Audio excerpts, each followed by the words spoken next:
Welcome to your full moon reading for full moon in tropical Sagittarius. I am your diviner today, Saj the Sage. I'm really excited about this reading. This is definitely going to be some good energy with this full moon. I think mainly because it being in tropical Sagittarius, it does bring a little bit more of an explorative and self-discovery element to the full moon energy. Of course, with full moons, a lot of people may be releasing things or bringing clarity or light to situations. However, I feel like with the Sagittarius energy and Sagittarius being ruled by Jupiter, it brings in a level of spiritual wisdom as well as inner discovery that I think we should all appreciate. But let's go ahead and get straight into it. If you would like to book a personal reading with me, you can check the description box below. Of course, my nail tech will be in there as well. These are the same nails from the new moon, so they were really sturdy, so no need to switch it up and have a moment about it. But I'm definitely excited to get into this full moon energy. Of course, like I always say, take what resonates, leave the rest. As you guys know, as you see the cards pull out, I always encourage you to use your own discernment. If you can have additional messages that you receive from it, definitely encourage you to do that as well. However, let's go ahead and just get into it. I'll be beginning with the collective energy first, just to see how things are going for everyone as we're approaching this full moon. Let's see what we get. I'm going to be using my shamanic oracle deck. Of course, I think I already told you guys, if you want to book a personal reading, all of that information will be in the description box. Let's see if I have any other disclaimers. Not this time around. So let's kind of just go ahead and get into the energy.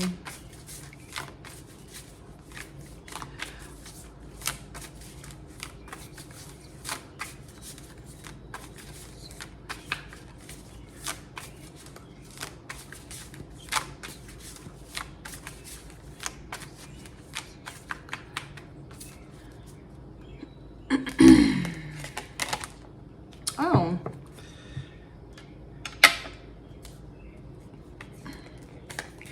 This is actually some really good energy to come out off rip. We have hollow bone, teachability. It is showing up a little bit in reverse. I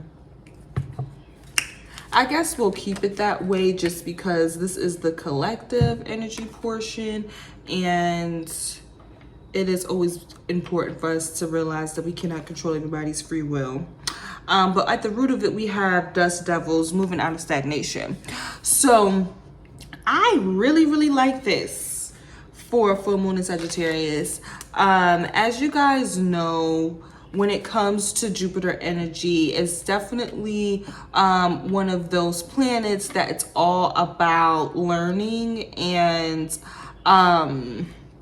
knowledge and kind of seeing things from different perspectives so that you can have higher insight. So I think that with hollow bone teachability coming out in a reverse, it's definitely a time where collectively for the overall energy, a lot of us are going to be able to see the areas in which we can have it may be beneficial for us to do some unlearning or relearning on things that maybe have resonated with us in the past that we may need a refresher about. Specifically, anything that may be a little bit stale in regards to I would honestly say beliefs or philosophies that, you know, you've kind of just been either regurgitating or kind of sticking to your initial understanding on. I think that with a hollow bone, I think that it's definitely showing that in order for us to bring things into illumination and have a better insight on things, that we have to remain teachable. So even when it comes to the things that we are normally kind of like set in, or we've created some level of foundation for ourselves with, we still want to be evolving, if that makes sense. This is something that I'm definitely seeing coming up, just with what I've been able to observe with my inner community, and not as much with the collective, but in my personal life. It does seem that there were some different aspects, like even, for example, some different astrological systems that I explored and dabbled in maybe earlier in my journey. And that now when I'm interacting with people who may be, not to say experts, but are, really well read in the most recent aspects, or has a lot more of the research kind of fresh on their brain, it's making me even more curious to kind of explore it again and see it from fresh eyes. That's actually something that's come up as well, just casually, like things, even documentaries, or just different pieces of information that you've kind of looked at before. Having a new perspective on it can definitely help with the expansive energy that we're experiencing, especially with this full moon. And then we have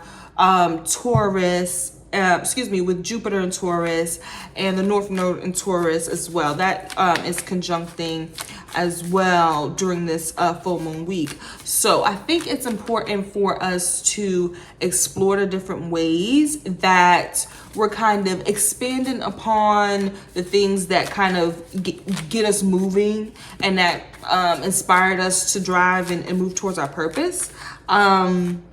Just so that as these things are growing and we're evolving with it, we're fully integrating everything, if that makes sense. I feel like the lighting isn't the best right now. I'm recording in the daytime. I'm not using my ring light like I normally do, just because I thought it would be sunny enough, and it's not that sunny. So hopefully you guys can see the cards well. Okay, so that's what we're getting for the overall energy. Let's pull one more. I feel like I should pull one more card about it. Oh, it's kind of just so that we can get some. Obviously, I feel like for a full moon, it's always going to be some level of clearing out.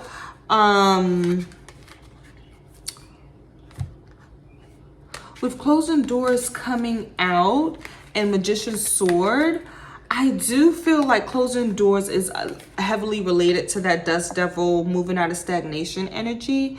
And Magician's Sword is definitely encouraging us all to tap into our magic with that. Obviously, there's been a lot of cycles beginning and ending in the last few moon cycles, and it's just a transformative period. We're in spring, and we're actually approaching deeper into June. We'll have the summer solstice and things like that. So I think it's important for us to truly embrace the transformative energy happening around us, and really truly kind of see where our power lies within that. You know what I'm saying? When we have the Magician's Sword, confidence in your magic, especially when we talk about teachability, I think that if you are up on the latest of whatever it is that you're passionate about, or whatever it is that the works, the specific works that you do and you contribute, especially in regards to your legacy, and things like that, especially when we talk about Jupiter. You have a lot more confidence when you're well read, when you do your research, when you know, are in your authentic truth. You know what I'm saying? And that truth is based on experiences, as we have with wisdom, or facts, accounts or things that you have, evidence for, and things like that. So that's very important. Let's go ahead and see what's going to be hidden for the collective.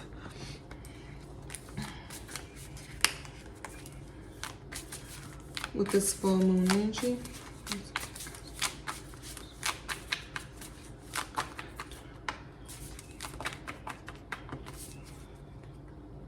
Okay.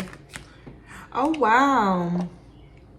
Okay, so Venus is definitely going to play a part, especially, like I said, with Jupiter and a North Node in Taurus. Taurus is ruled by Venus. There's definitely going to be Taurus energy that is influencing us as we're, kind of like, uncovering or rediscovering or, brushing up on things that, are as important as and connected to, our spiritual wisdom, our spiritual growth. I love that Garden of Venus came out. That's actually at the root of the jeweled web connectivity. So this is actually really important. This is actually a recent conversation that's been happening on Twitter and things like that. About how we are drawing connections, how we are, observing the collective and, transferring information during that process. You know what I'm saying? There's been a lot of discussion maybe just around like, is it important to, have certain, or to expand or bring, or, I don't know how to describe it, because it's not really inflating it, but it's more so like expanding some of the things that we observe that are like darker, and things like that, or more negative and connected to, some of the psyop. And I need a really good word for that, because it's like a whole industrial, spiritual warfare, industrial system happening. There's a word for that.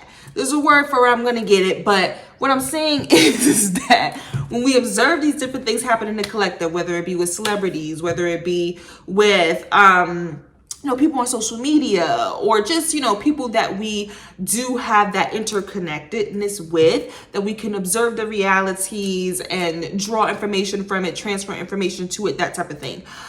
When we are observing these situations, how are we approaching it? What is not the higher calling or the most holistic,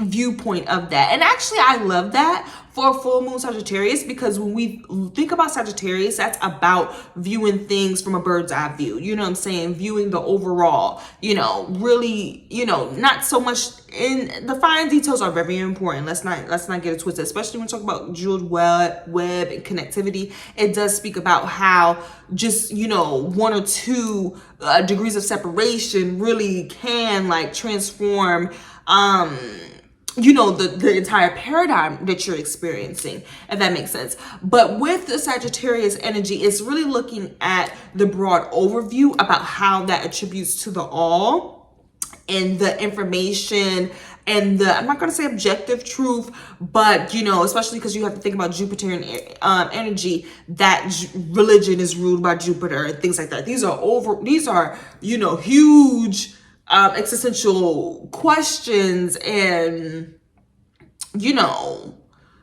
explorations that are actually being encompassed in a spiritual or religious system. That's what Jupiter energy does. It makes some of the most, complex and divine and ethereal experiences, and it actually creates structure to it, because Jupiter is like, more of a masculine planet and things like that.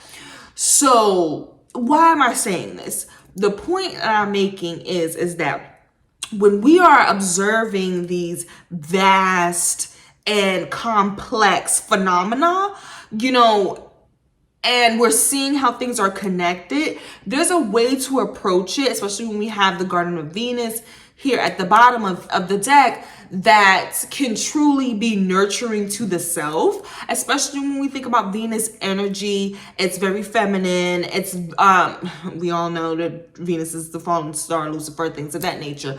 That's that's things that you can kind of draw conclusions and look into. But essentially, when we think about that Venusian energy, a lot of times it is about, knowledge. When we look at, and I have the Venus symbol on my nails, shout out.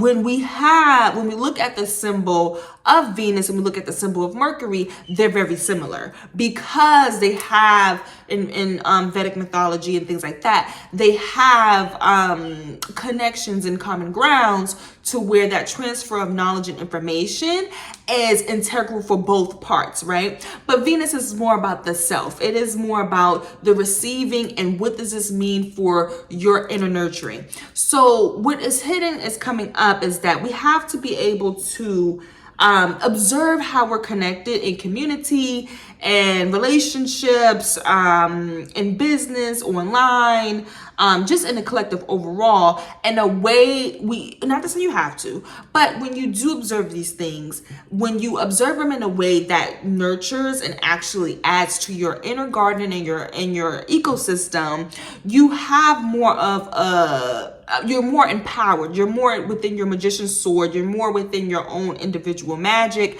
and that allows you to, get out of stagnancy, remain teachable, master different aspects of your craft.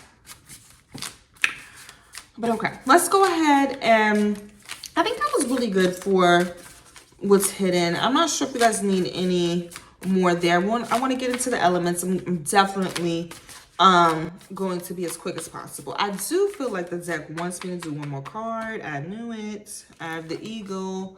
Told you. As above the fray, baby. Baby, come on. Oh, sky right in the face. Oh, wow. Oh, I have to double down. I have to do a double down, because the reason why is because we are, in a lot of ways, we are stardust. Let's keep it real. Let's keep it all the way funky in this. We are stardust, and we are seeing destiny, fate, and free will all interact and collide at the same time. And it can feel, in a lot of ways, maybe chaotic, especially if you may be experiencing some sort of fray or some sort of level of clarity or things like that. That might be like, okay, this is a lot, or whatever it is. But at the end of the day, you have to understand that everything is within a divine order. As much as we don't, respect divine laws as much as we should, that's a whole nother situation, that's a whole nother conversation. We have to understand, that at the end of the day, this is only one planet out of many. This is only one galaxy out of many. So cosmic law, divine law, which governs, how our bodies and it functions and all of these good things and, the environment that we have, again, back to the ecosystem. These things are interacting in a fated divine way so things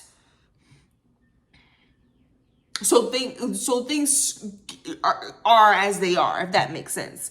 That whole is what it is a very, I'm getting into, let me not get into the hermetics, because I have to be a little bit more well-versed to get into the is what it is and why is that's a very important aspect in terms of Mercury and knowledge and information as in itself. But the point that I'm making is that when you are the observer, in a situation, that eye of the eagle, when you are rising above the fray, you're not a participant in the, whatever, the dust devil, the stagnancy, the things that, are kind of stale and need a little bit of a upgrade or fresh eyes or new insight and things like that. When you are rising above the fray, you're able to see it, and you're able to see how the fates are played out. And then therefore, when you are, doing your alchemical work, and you're using your magician's sword and things of that nature, you're able to have confidence in the outcomes that you're expanding upon. You know what I'm saying? Or that, you're contributing to, or whatever that is. Okay, let's go ahead and get into some advice.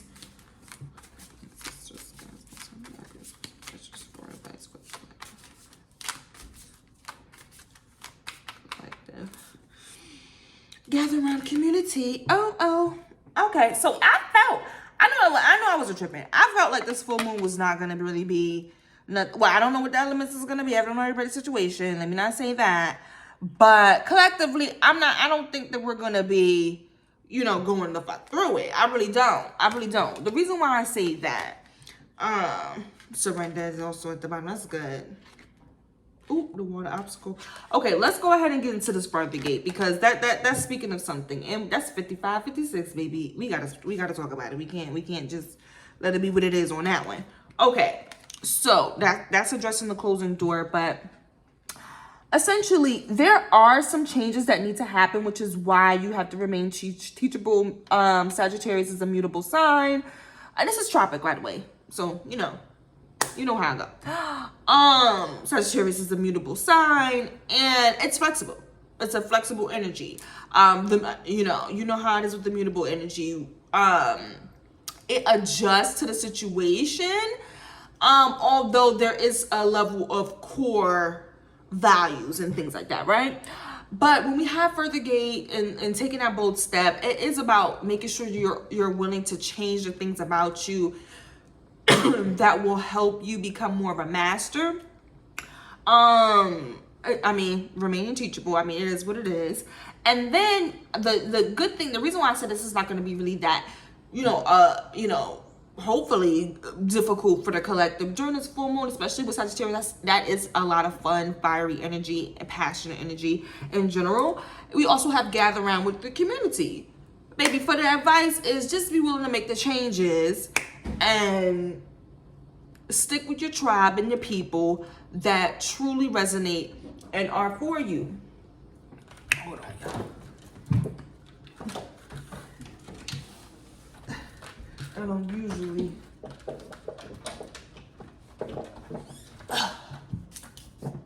record in the daytime, but I don't have time for the noises and this and that. That's too much. The reason why is because, like I said, we have some different things closing out per usual. We've been having things closing out. Come on. I'm tired of even talking about that. The point is that it creates obstacles, and you just need to be able to surrender. You know what I'm saying? It's clear as day. So I think that's great advice. I'm feeling it. For the collective, I think that as long as you guys are focused on making the necessary changes so that your spiritual wisdom expands in a way that, shows like a higher level of knowledge, some level of self-mastery, that you are contributing to like a level of ecosystem within you and connectivity with others that is empowering and speaks to your own individual magic, as well as helps spark and other people's. I think that you'll be able to find your tribe, you'll be able to make the necessary changes, and certain obstacles that we've been dealing with should be subsided, at least to a degree. You know what I'm saying? Okay, so let's go ahead. I said that the fire signs are going first this time around, and of course it works out perfectly because we have the full moon Sagittarius. Come on. And I am recording this in the daytime, so, and I think, let me not speak it now, because every time I say, this video gonna be short, The video don't be short. So I ain't even gonna say it. I'm not even gonna do it to myself. I'm not even gonna do it to myself. Okay, let's get serious though.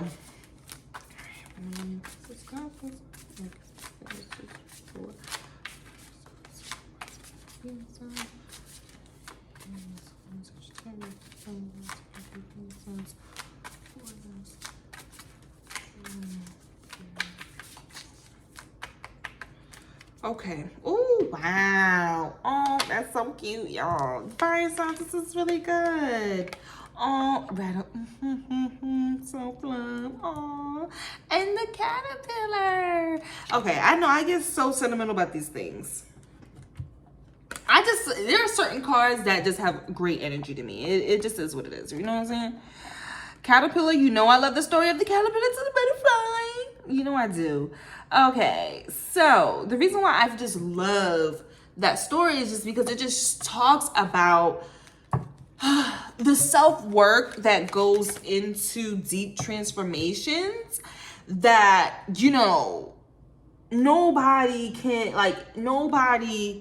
can take away from you, if that makes sense. You know what I'm saying? And even if they tried, like, it would be of their own fault. You know what I'm saying? It would be, you know, a knock on them in a lot of ways. You know what I'm saying? So this is why I love this energy. So with beloveds, self-acceptance, well, it's radical acceptance. It's all about self-acceptance. It's about really truly embracing who you are on every level.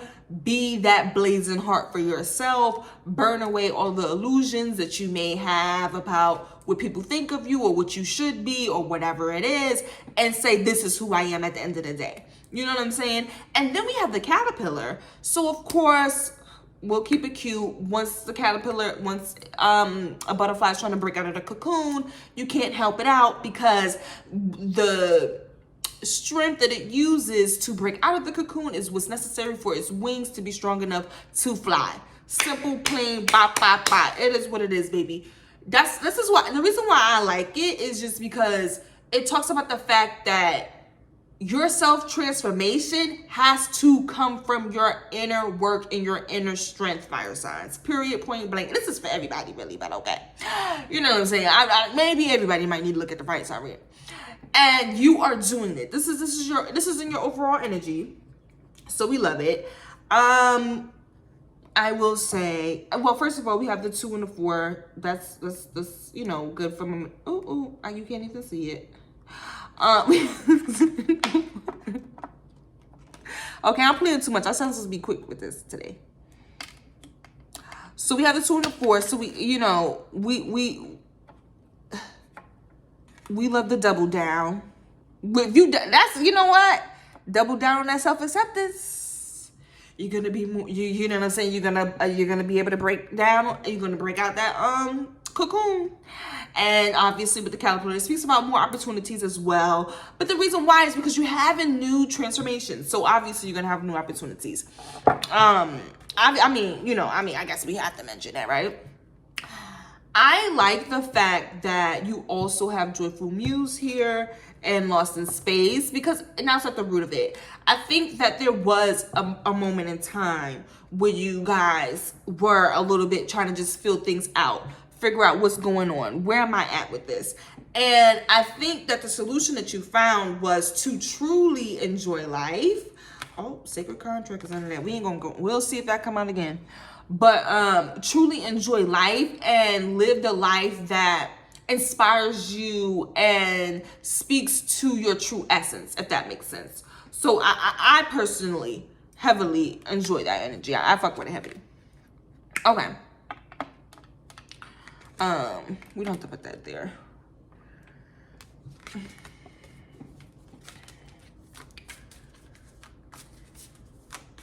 Let's get some clarity for the overall. Should I shorten? I'm nervous, y'all, because I'm like trying to figure out how to shorten it without taking away from the full experience of a reading. You know what I'm saying? But I think I might be on the right track here. Let's get some clarity for the overall energy for my fire signs. If I feel called to go back to my Shamanic Oracle deck, I will, for the overall. Oh, Justice. That's really good. Oh, Empress. Wow. Okay. This is interesting. I think that your inner feminine energy really needed you to look out. You know what I'm saying? I think that, you know, maybe there was a plain and simple, maybe a lack of self-worth. That is a plain and simple way to put it, because we are talking about the fact that we're going into a phase of radical self-acceptance. So there may have been a point in time where there was a lack in self-worth, right? And so you went into a deeper transformation for you to draw out, like, okay, what is this about me that makes me so special, so important, so divine, and how is and what is it that about me is just, I don't want to even say valuable, because it's not even a price tag that it could be. It's more so like, you know how when people say like, I want to be paid for being myself, like what would that be for you? You know what I'm saying? And that's what Empress energy is. And when we talk about women and how women are born with their value, because, you know, we're born with our eggs, and men, they actually, you know, over time start to produce sperm and things like that. But with women, we're born with our eggs, so we're born with our procreation value and things like that. And so therefore we have inherent worth when we're born, you know, that type of thing. There's an inherent worth that you have that needed to be liberated and needed to be realized and needed to have some karmic justice potential. I don't want to say karmic, but justice is slightly karmic. It's some cause and effect around it to say, we need to catalyze this. We need to transform this. We need to spark this transformation. So that's I ain't at it at all. I'm really not. Oh, we have Ace of Cups. Okay, wow. So there's obviously maybe some level of a soul connection, or, you know, emotional kind of oh, 10 of Cups too. Emotional kind of inner, you know, realization, you know what I'm saying, that allowed you to kind of realize that. Oh wow, that's, oh, 5 of Cups was here. So yeah, maybe it could also be, they always say Ace of Cups could be an apology as well. I don't know, no, I'm not gonna say that. It could be an apology. It could be. I would like. I'm not gonna lie. When I get Ace of Cups, I would like for there to be some apologies. So let's go ahead and speak that into existence. But at the end of the day, I think that there was some feelings of loss, some feelings of like there was maybe some wrongdoings or whatever it was to you know, and I think that there may have just been maybe some heart-to-heart moment that allowed you to say, okay, I got this. I'm going through my transformation, and I'm taking on these new opportunities in a total new way. So I like that for you, fire signs. Ancestors, guides, most high. Specific messages for what's hidden for my fire signs. With it, and with the also with the Empress energy, I do want to speak about the fact that there may have been some just lack of overall self-care. Overall, ooh, wow, ooh, hold on, I don't know now. We got the vanishing mirror and what's hidden. I don't know. Ego sublimination. Now that's, ooh, fire signs. That's a well, you know, when you're getting great things, baby, you got to go through great transformations. That's not the most pleasant. Oh, and it speaks to that feeling of being lost as well. Oh, I wanted to speak about a little bit of the yin energy really quickly for my fire signs. I think that there is a new level of that, of the ways that you guys are, you know, taking care of yourself and nurturing yourself. You know, whether that is, you know, I really just want to say self-care. I really do. I feel like with the fire signs, there has been some level of burnt outness that has happened, yes, especially in the last reading. And I think that now it's like, okay, I'm not operating as a burnt out. I'm not doing that. I'm coming, I'm stepping out, I'm doing my thing. I'm looking good for me. I'm doing my thing for me. I'm getting my extra, I'm taking my nap for me, baby. No, I can't come and pick you up. No, I can't do the most. No, no.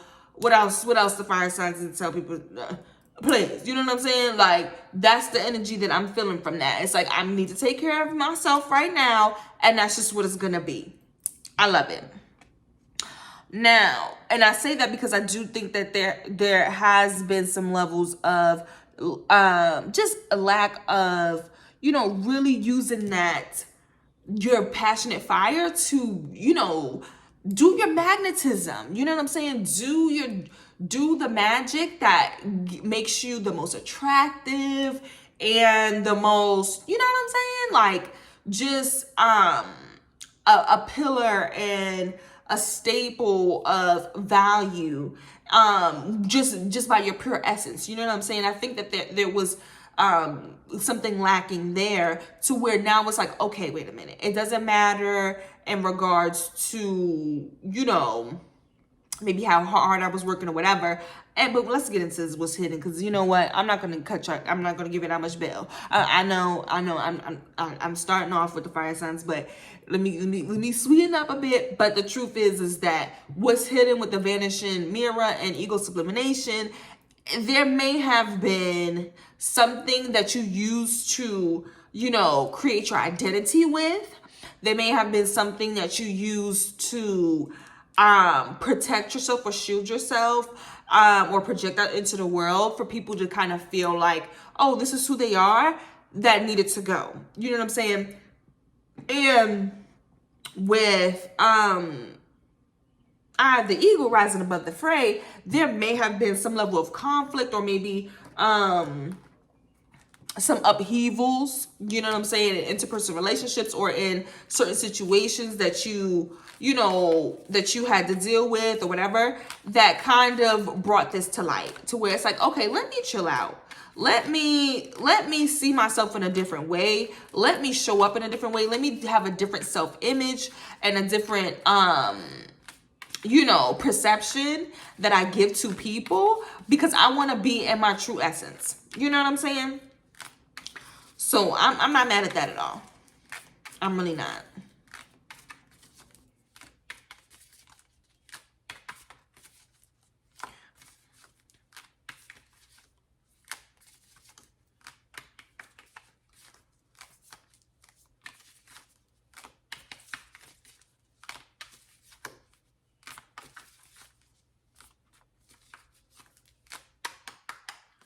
Oh, this is good. Oh, wow. The devil. Wow. That's crazy. I didn't expect that. Okay, priestess of the devil. We're going to have to do this. We're going to have to keep this on the reverse side, baby, because we got the devil. So we're not gonna woo, that's crazy. Wow. Okay, so that's pretty clear. So, wow. Fire signs. I can't even sugarcoat that with you. So, straight up, especially with priestess of disc, that's like the queen of pentacles reversed. This is just somebody who was totally focused on the, I want to say the wrong thing, but on the material, period. The carnal nature, period. That's all it is, especially with the devil. I mean, there's nothing else to it. There's nothing else to it but that. I don't know what happened. I don't know what happened. I don't know. I mean, it could be an earth side that you was dealing with. I don't know. It could really be you, because you do also have the Empress here that you're showing up as, and the Queen of Pentacles will be very similar to that Empress. So I'm not sure if this was a lower vibration version of you that you were showing up as that needed to be, obliterated. It did, because it was connected to the devil. It was connected to codependency, addiction, distorted values, ass backwards, ass thinking, wicked ways. And I say wicked as just as in normally it could be selfishness, deceit, jealousy, envy. I don't even, it's a range. I feel like this is definitely has been money related. Definitely related to either status, money, something around that.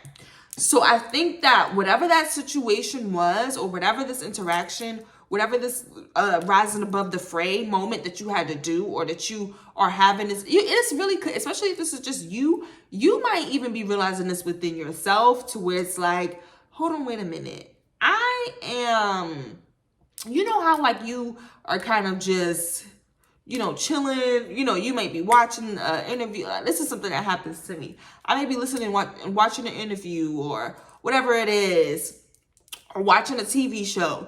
And then somebody do some shit that I don't like, but that's exactly the same shit that I done did before.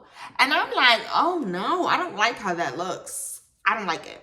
There was a moment where you looked yourself in the mirror, either through someone else you were interacting with, a job situation, a money related situation, or just you and your own internal analysis of your financial standing or your status or where you're supposed to be in life and things like that. And you said, oh, fuck no. I have to change this.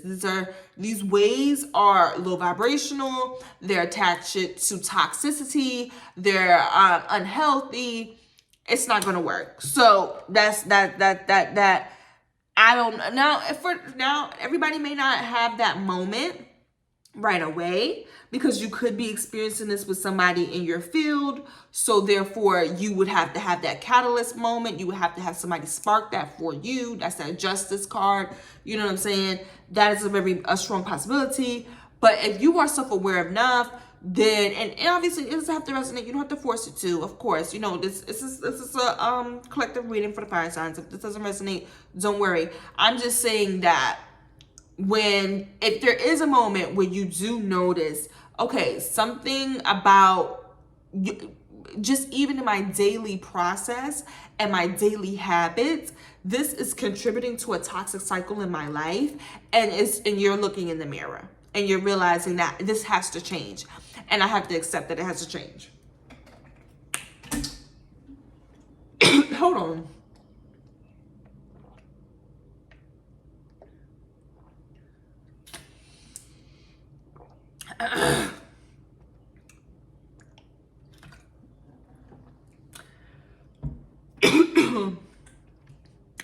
Hold the fuck on. I don't know why I had to cough all of a sudden. That's TMI, that's my business, but I was smoking, but I'm like, damn. Okay, but I don't know if somebody needed me to repeat that or whatever, but rewind it or whatever. Yes, that's something that may come up to where, and this is something I'm not going to project my own personal experience and honestness. But anyway, even in your own personal life, if you're self-aware enough, fire signs, you may notice, okay, this is the exact habit. This is the sleeping habit. This is my sleeping pattern. This is the spending habit that I have. I know everybody's looking at that right now because I'm talking to myself with that, right? And these are the spending patterns, or, whatever pattern that I have, financial pattern that I have, or, whatever is showing up in the physical, and it's contributing to a toxic cycle. And you have to be willing to observe that from a higher lens, accept the flaw of it, don't lead with ego, and be willing to, have that transformative process. So, yeah, to the fire signs.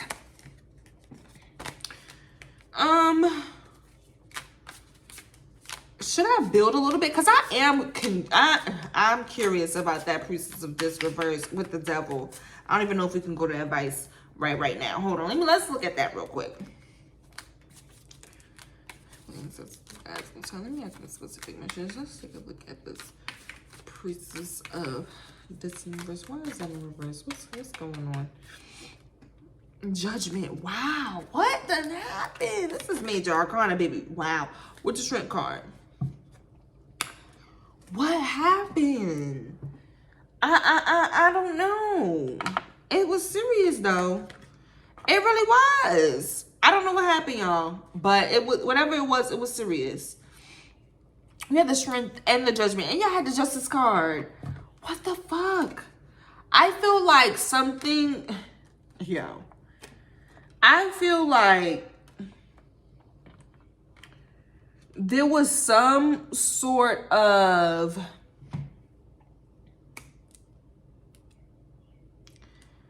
It's on a Tower moment, maybe? Let's see what else we have. We have Seven of Wands. Maybe an argument. Or maybe like a conflict in the group. Oh, Eight of Swords. Okay. There may have just been a group dynamic that started falling apart. Or like there was like maybe like some...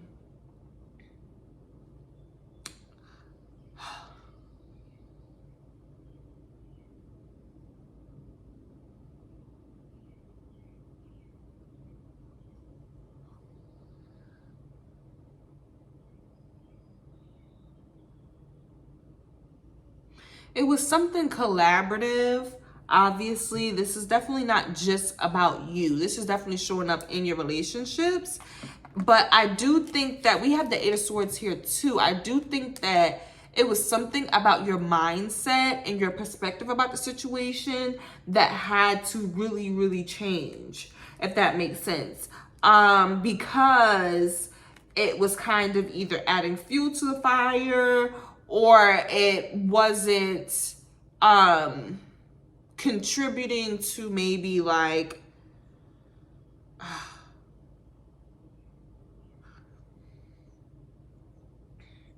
but I don't know. I feel like with Judgment and Justice here, it may have been something that was needed to happen to catalyze, because it may have something to do with, you know, how you're relating in your current community, especially when you have the Strength card here. It seems like maybe there was something that, you know, that you really had to like, you were in a situation where you really had to stand up for yourself, or like realize your own inner strength and how you can stand on your own power, if that makes sense, to kind of like draw the line in the sand, if that makes sense. Like finalize things, make certain boundaries and certain expectations or levels of balance or harmony clear. You know what I'm saying? Like this is what needs to happen in order for this to work, period. You know what I'm saying? I'm not going to be able to, especially when we have money involved. If there is a level of money involved or any sort of intertwining in regards to, you know, those type of physical properties, or, you know, just earthly elements that we may have to share with others, either it's in a household or whatever it is, there may have been something to where it's like, if you have to tap into your inner strength to truly like make it clear how this is gonna go, in order for there to be fairness, in order for there to be, you know, resolution. And I do think that there was a perspective, a mindset shift that needed to happen. It may have been self-imposed, or it could just be maybe the, you know, individuals within the dynamic that really have to adjust how their vision or their overall kind of like perspective on things, especially when we have this eagle, I have the eagle here. Watch this transpersonal, netcaster, preparations for fruits to come. This is interesting. I think this is definitely relevant, and you guys did get the watches before, so it does suggest that maybe This has been something that's ongoing, which is why such a big upheaval needed to happen. Let's put some more cards for advice.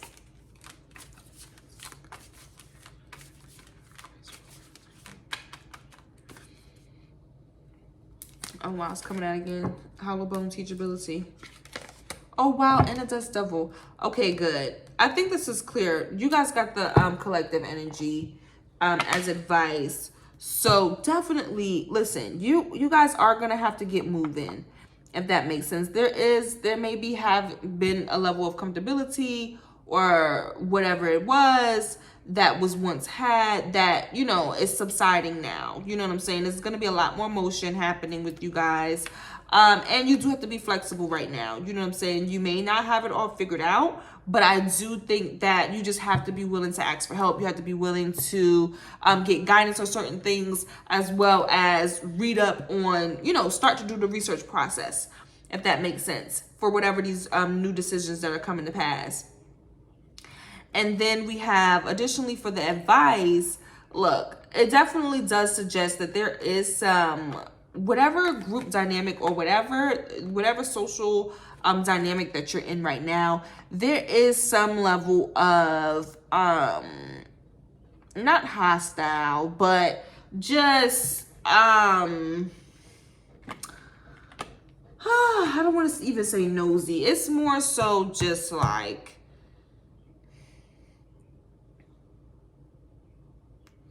you know how when someone's observing you to collect data, it's really kind of like, what is that? When somebody's just kind of like clocking you. You know what I'm saying? That is happening. You know what I'm saying? Like, your moves are being, you know, in a way kind of, I don't want to say judged, but they're definitely being observed. They're, you know, conclusions are being drawn, essentially.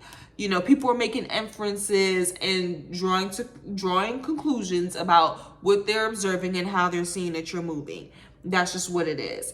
And so when we have net casters here, preparations come to fruition, it speaks about casting the right nets and actually kind of, you know, putting out the energy that you want to get back.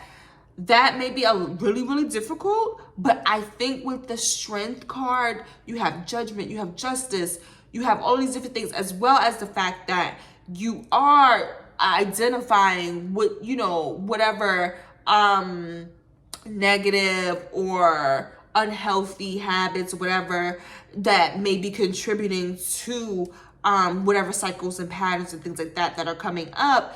I think that you have the tools already on your side to say, okay, I know what it is that I want to get back. I can, in a way, either, you know, obviously with the moving out of stagnation, make those moves, put out that energy, maybe have certain conversations so that certain expectations and boundaries are set in place. You know what I'm saying? Especially when we have that priestess of disc, whatever. It's about, okay, we need to see, especially if it's a reverse, there may have been a lack of movement. There may have been a level of perceived laziness or perceived lack of true investment or, you know, showing up for whatever it was that was necessary, you know, to kind of like have that, Queen of Pentacles upright. So it's like, oh, you have this, you have that, you have this together, and then you're a planner and you look out for the future, that type of, mentality. I think that you can show up as someone who does have that long-term stability and that long-term focus.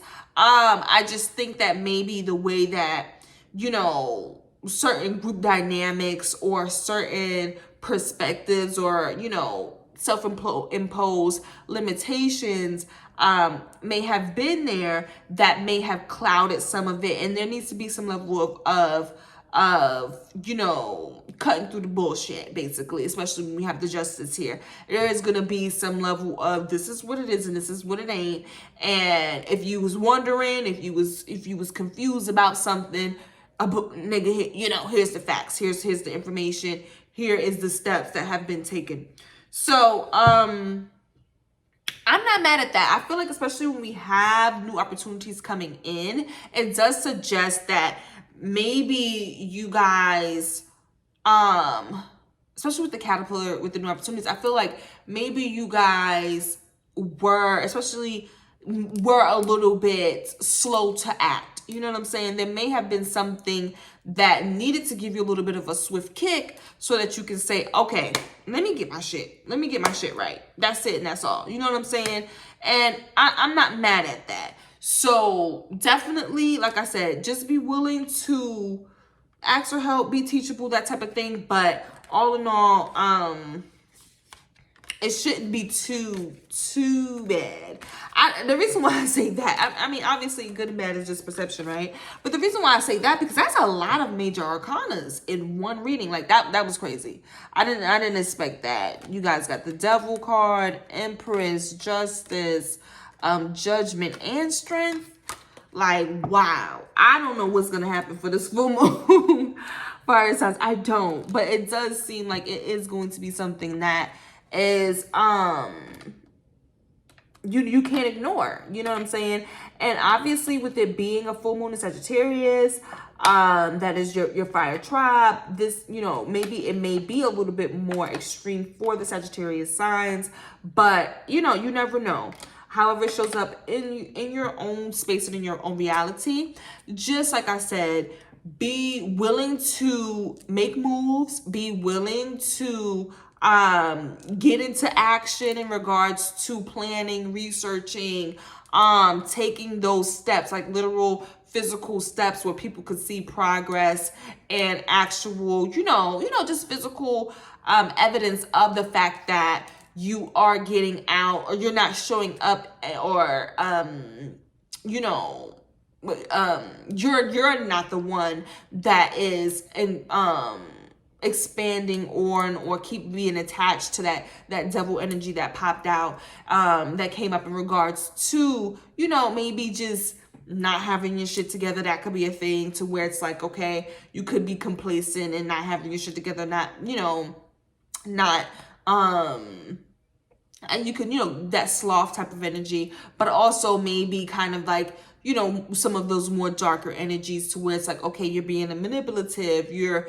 being a user, things like that. There's different things that, you know, may come up, or you may have toxic habits and patterns where it's like, oh, I'm watching you because, you know, you don't seem to be doing what you're supposed to do, and da-da-da-da type of shit. You don't want those type of people on your back. I don't think that that's as relevant to everyone. That may be specific groups of people, to where, you know, some of that internal transformations are related to their own addictions and habits and patterns.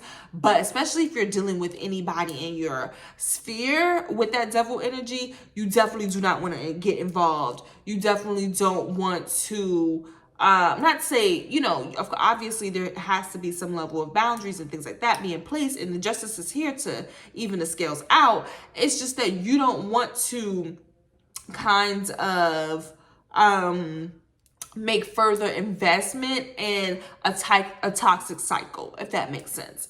So whatever you can do to say, okay, look, I am giving out the energy that I expect to receive. I'm clear about my boundaries. I'm clear about, you know, my plans. I'm clear about my future. I'm clear about making the moves that I need to do. Hey, what you want me to do at the end of the day? You know what I'm saying? I can't do nothing else for you. If you want to be in a devil energy, that's on you, type thing, you know? So that's why I say, you know, hopefully as this unfolds for you guys, it's definitely something that you can have that full butterfly breakout moment with, have those new opportunities. They're obviously being drawn to you. You have the Empress energy there. You know what? Since the ring fell off, I'm not going to say... I'm not gonna say it's definitely coming in, but it's definitely being drawn to you guys. Hold on, I did want to find that. I'll find it in a second. But okay, now give me 1 second and then we'll be right back.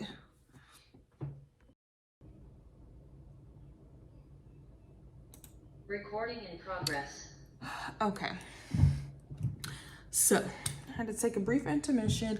I just want to also add, for my fire signs, especially, what I reflected on as well was, especially for some of you guys where you are healing in a way your relationship with finances or the physical realm, and your in just how you show up with it, or your mentality around it, or whatever it is. I think that for you guys especially, it's not more so about opportunities coming to you, but for you to embody that Empress energy of feeling that wealth from within already, so that you don't have to show up in a way that's materialistic, or status driven, or whatever it is, right? So that's definitely helpful. But I do want to say that for others, in regards to the caterpillar energy, the Empress energy, and how that may be showing up for you guys, I do think that there are some well-deserved rewards that are coming, especially with the form of justice and the judgment card, because of you healing and you making those changes already, and kinds of already going through that, maybe a dark night of the soul, or that shadow work of how you may have shown up, or what your relationship or idea of money and finances was. And so now you guys, especially because it could be something to where you had even a poverty mindset, period, you know what I'm saying, to where you were operating a little bit too much in a survival mode, or whatever it was. You guys are able to go ahead and step into more of that state of prosperity and abundance. And that is going to allow your feminine energy to be more magnetizing as you go through these different transformations, and get your butterfly wings and things like that. You're going to, and I say butterfly because there may be some male fire signs watching this, but you get your wings and things like that. You're going to be able to spread them in a way that,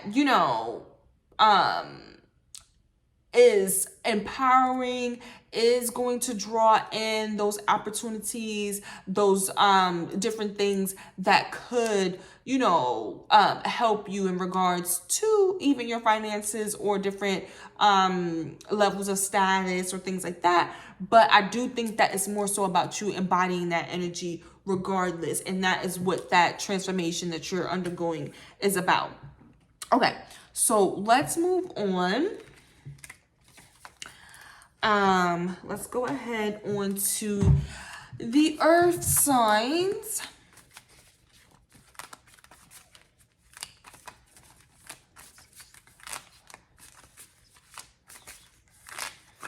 Woo.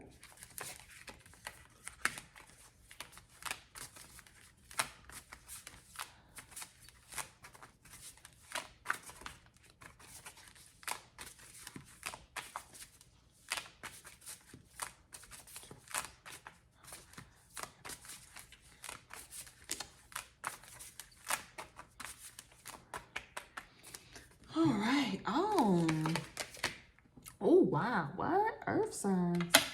This is interesting. Okay, wailing tree. That was in reverse, though. This is really interesting, earth signs. Especially for a full moon. Wailing tree, reconciliations, and spirit of the river, movement toward adventure. I think that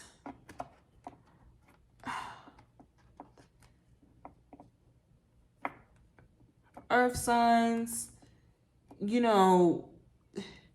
there may be some things, you guys may, from the collective message, you guys may be still kind of closing out some different things.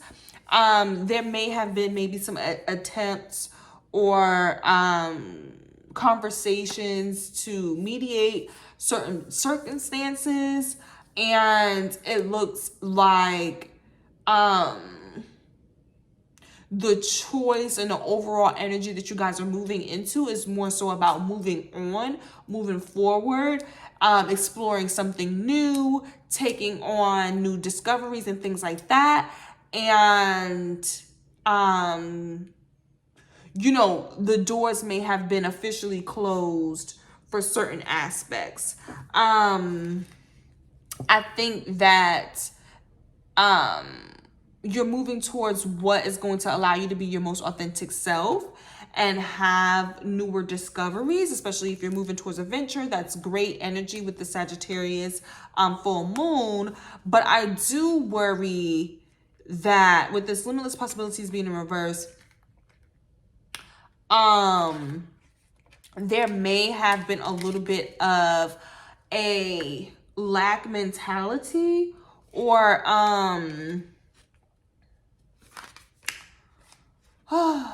there could have been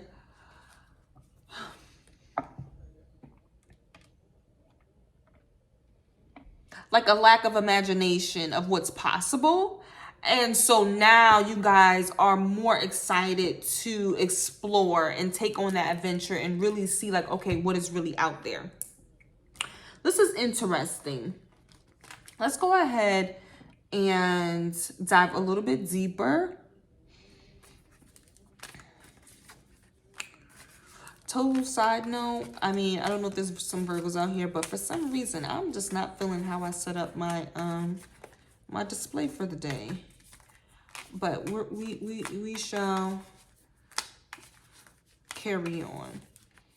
Okay, let's get some clarity around what is going on in the overall energy for my Earth signs.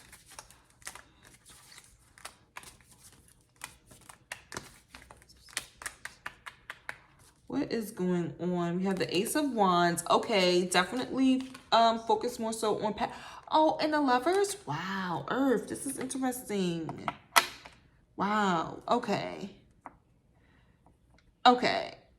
I think that you guys are looking forward to either passionate new beginnings in love, or in partnership in general. Or, you know, to me, this also suggests, especially when we talk about spirit of adventure, I think that there is some deep integration that's happening within you to where, you know, you may have had certain situations that fulfilled a part of you that you didn't really have to, you know, worry about or think about anymore or whatever. You know, like let's say you had a specific relationship dynamic where you didn't have to worry about doing certain things for yourself. And, you know, because there's different changes happening, you are stepping into a new level of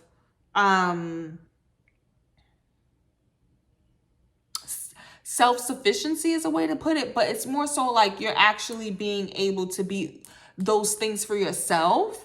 And you know, it's giving you a little bit of a gust, you know what I'm saying? It's giving you a little bit of extra motivation. It's pushing you to be a little bit more passionate, to explore different things that motivate you. You know, you're kind of figuring out what gets you going. And that's not a bad thing. You know what I'm saying? I do think that there is a possibility that some level of relationship dynamics cause this reflection to where maybe it's like, okay, this was a former I don't want to just say safe space. Jesus. You know what? I'm about to put my phone on Do Not Disturb. Hold on a second. Like, what the fuck, dude? Are you serious right now? Where is Do Not Disturb at?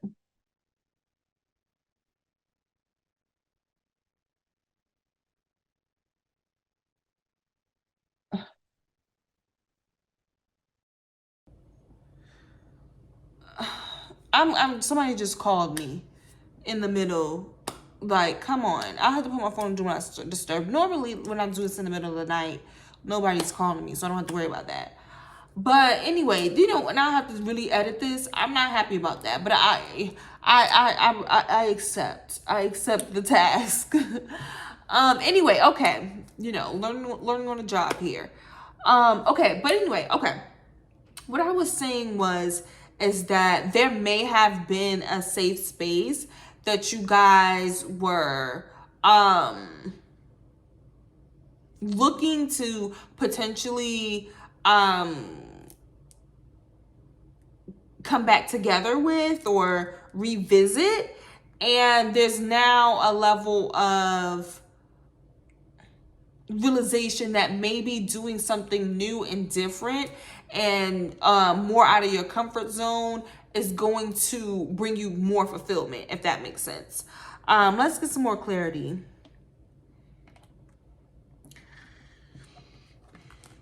My bad, guys. It kind of threw me off, but let's go ahead and get some more clarity, because this is interesting. I do think that the reconciliation being in reverse is interesting. I do think with Wailing Tree, though,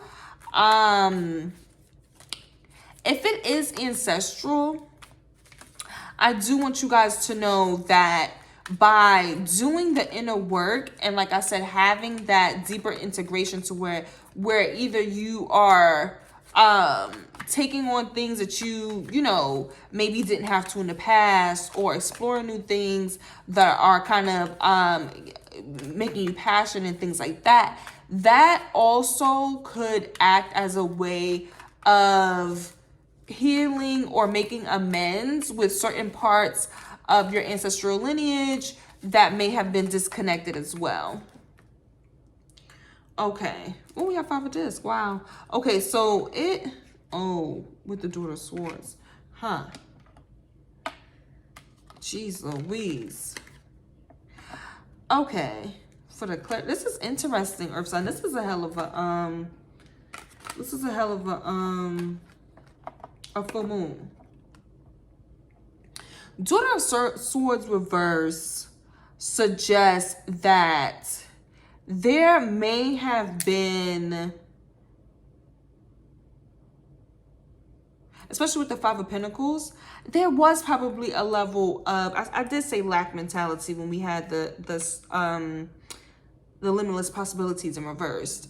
I think that there was a scarcity type of approach that was happening, either in your perspective on things or in the way things were communicated, especially if there was a level of reconciliations that was trying to happen. There may have just really not have been the maturity or the tact or the respect needed.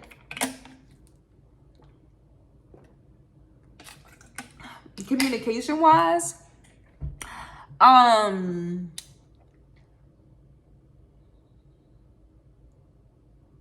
that caused maybe what could have been reconciled to be more so like, okay, let's just cut our losses here, because there might be,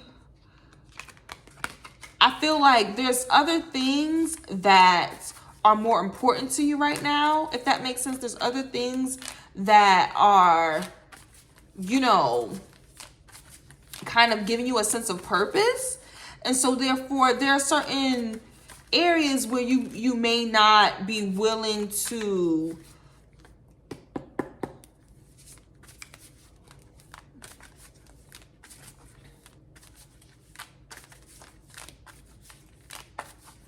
I don't want to say compromise, but you may not, there may not be a avenue to mediate. Yeah, I would say the pathway in terms of mediation isn't there, or it's too limited.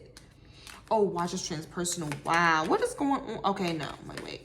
Well, no, the air, I'm assuming the fire signs did just get this, but the same exact thing actually. Wow.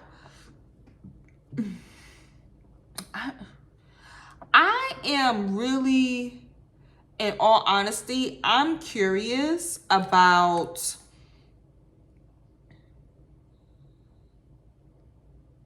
if you guys might be having this conflict with fire signs. That there may be a fire sign,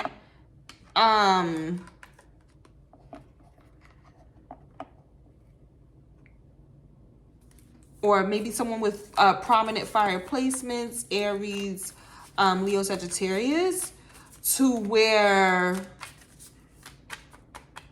you guys,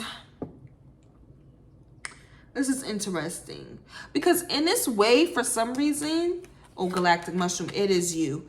I was picking up in this right now, earth signs, that you might have a little bit of the watcher's energy.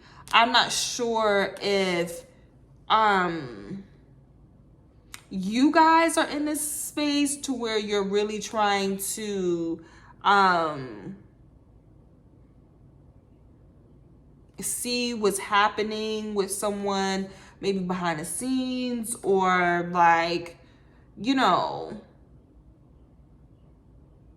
kind of like really kind of taking inventory of someone's like spiritual energy, if that makes sense.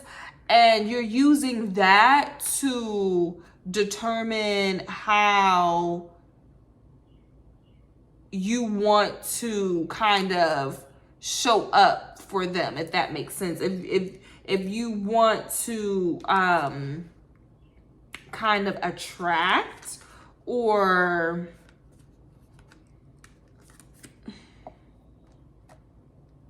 keep it, type of like keep this catch, you know what I'm saying? That definitely ties into the reconciliation energy as well. So you know how with fishermen they can do catch and release or whatever. Like you may have, especially when it comes to something that wanted to make some level of reunion or to kind of like coming back together. You guys are really on observation mode and trying to see if this is, if this fish that you caught is something that you're going to keep and, make some level of amends with or throw back into the ocean. The reason why I say I think this energy is you is because we do have galactic mushroom here, as well as empty well, time to replenish in reverse. So with galactic mushroom, the divine matrix, it speaks about the fact that you can have, you can discover, existential questions about life or, spiritual downloads or, whatever, it's like a gift or whatever. Or, you can discover things about the collective or history or even the future through your mind's eye and through being able to connect your internal like matrix, your internal universe to the collective and being able to kind of like pick up on information through that way. So it is almost like the Watchers, but it's an internal process. This is more so done through meditation. This is more so done through dreams, through psychic downloads, clairaudience, clairvoyance, that type of thing, your spirit guides speaking to you, that type of thing, to where you're having an internal process of, okay, bing, bing, bing, these are how certain things are truly connected. And I have a question. I'm really trying to find out more about the depths of something, and you can get that through tapping into like your own intuition and knowing that you can trust what you get. That's at the root of it. But the reason why that's happening is because you feel like something is a lost cause. You feel like something is, a waste of time. It would take more energy to fix it than it would if you kind of just let time, space, and the natural elements get involved if the process and let that fix it. It will be way easier to kind of let the natural flow of things replenish itself. And you know how, you know, if you uproot something, it has to take its time to kind of regrow and replant and get back firm. If if you were in there trying to be a part of that everyday process, it would take more energy and be more of a waste of time rather than just to let things happen naturally and kind of replenish and go back to a nurturing, fulfilled space in its own time. So this is interesting. I ain't gonna lie, Earth signs, this is definitely interesting for a full moon. So either, like I said, and obviously you could also be doing a little bit of the social media type of thing, really trying to get into people's business. I don't know, but I do think that overall, especially with this galactic mushroom, that this can be a very divine experience to where if you are really trying to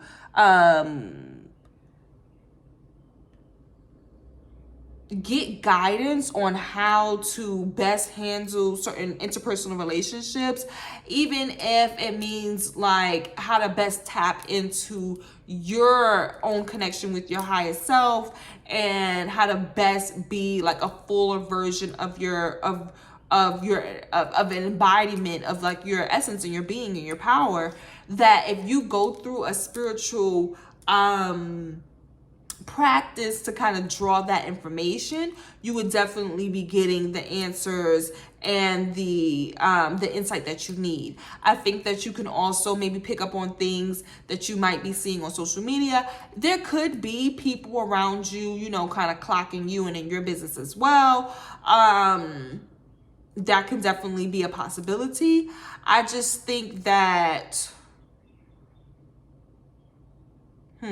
yes, I think that it's in a way mirroring each other, if that makes sense. So it's how it is. How when Real Housewives is like, oh, you see me, I see you, we see each other. I think that was Candy. It's basically that type of situation, right? Because even if we look at the numerology on these, I just noticed that for galactic mushrooms, that's 24. For watchers and netcasters, preparations coming to fruitions, that is, netcasters is 42 and watchers is 60. So you get that, the 4 and the 2 to 6, the 2 and the 4 mirroring each other. Obviously, I think that for you, you're definitely having this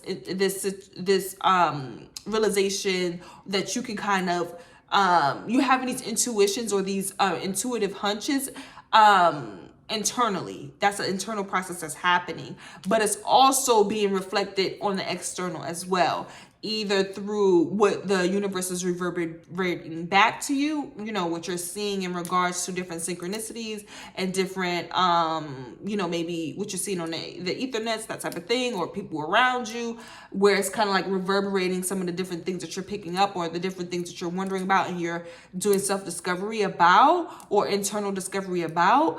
But also that there could be an aspect to where you're also trying to make sure that you derive that information yourself. You know what I'm saying? To where you could be, taking steps in the physical to figure some things out. So let's see what is, wow, that was interesting. What is hidden for the earth sign? This is interesting for, did I do what's hidden already? No, I think that was just overall energy. Okay, good. Oh, wow. This is good. Okay, woo! This is one of those things to where I think this is coming up for you guys because you have some good shit coming to you. We have Fortune's Wheel, Luck and Right Timing here. And then we have Eye of the Needle, Intentionality.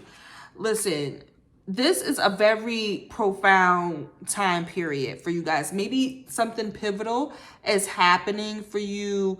I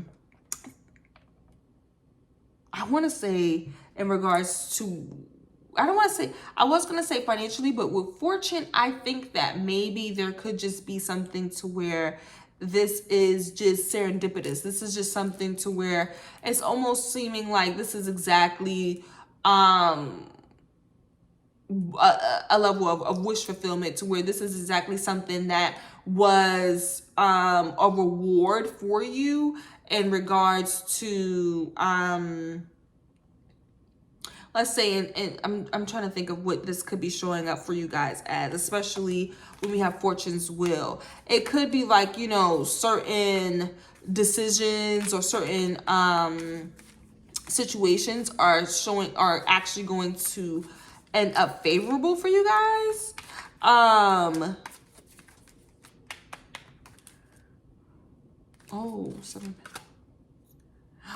Basic something that you've been putting work into, something that you've been working hard on or putting a lot of energy into, dedication, focus, something that you've been relentless about.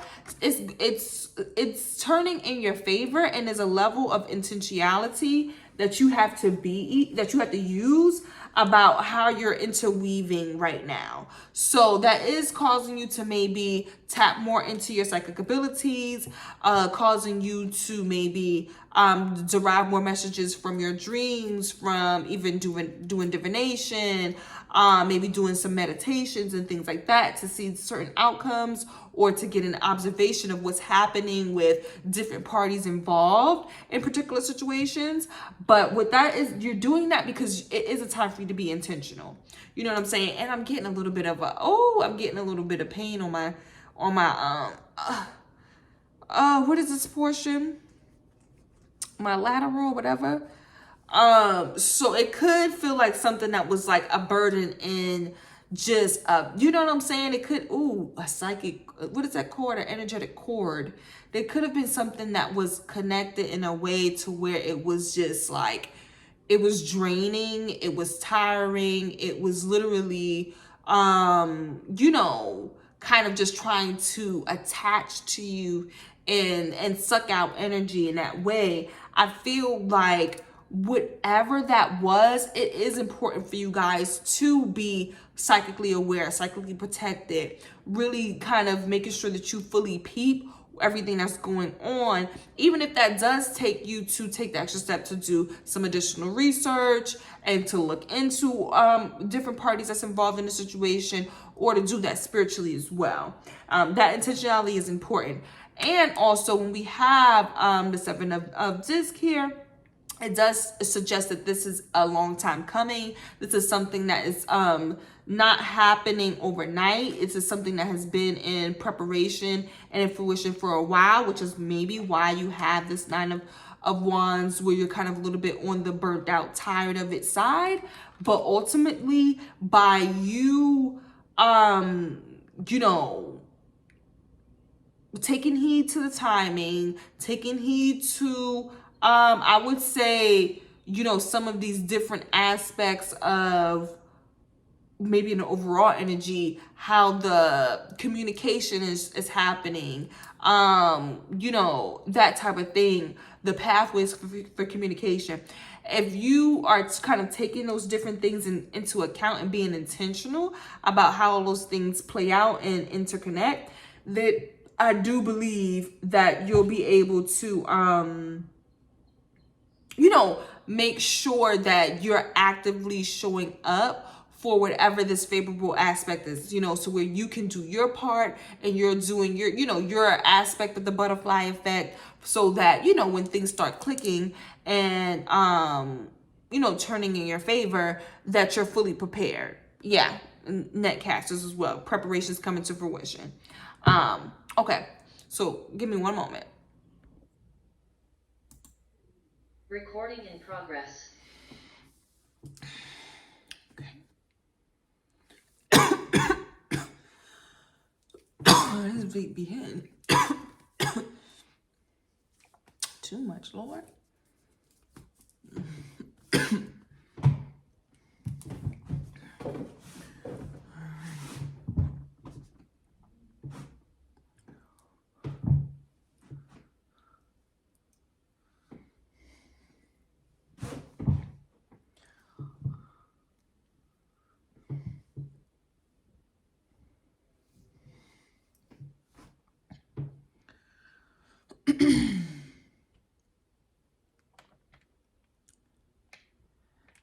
Okay, so let's get back into it, earth signs.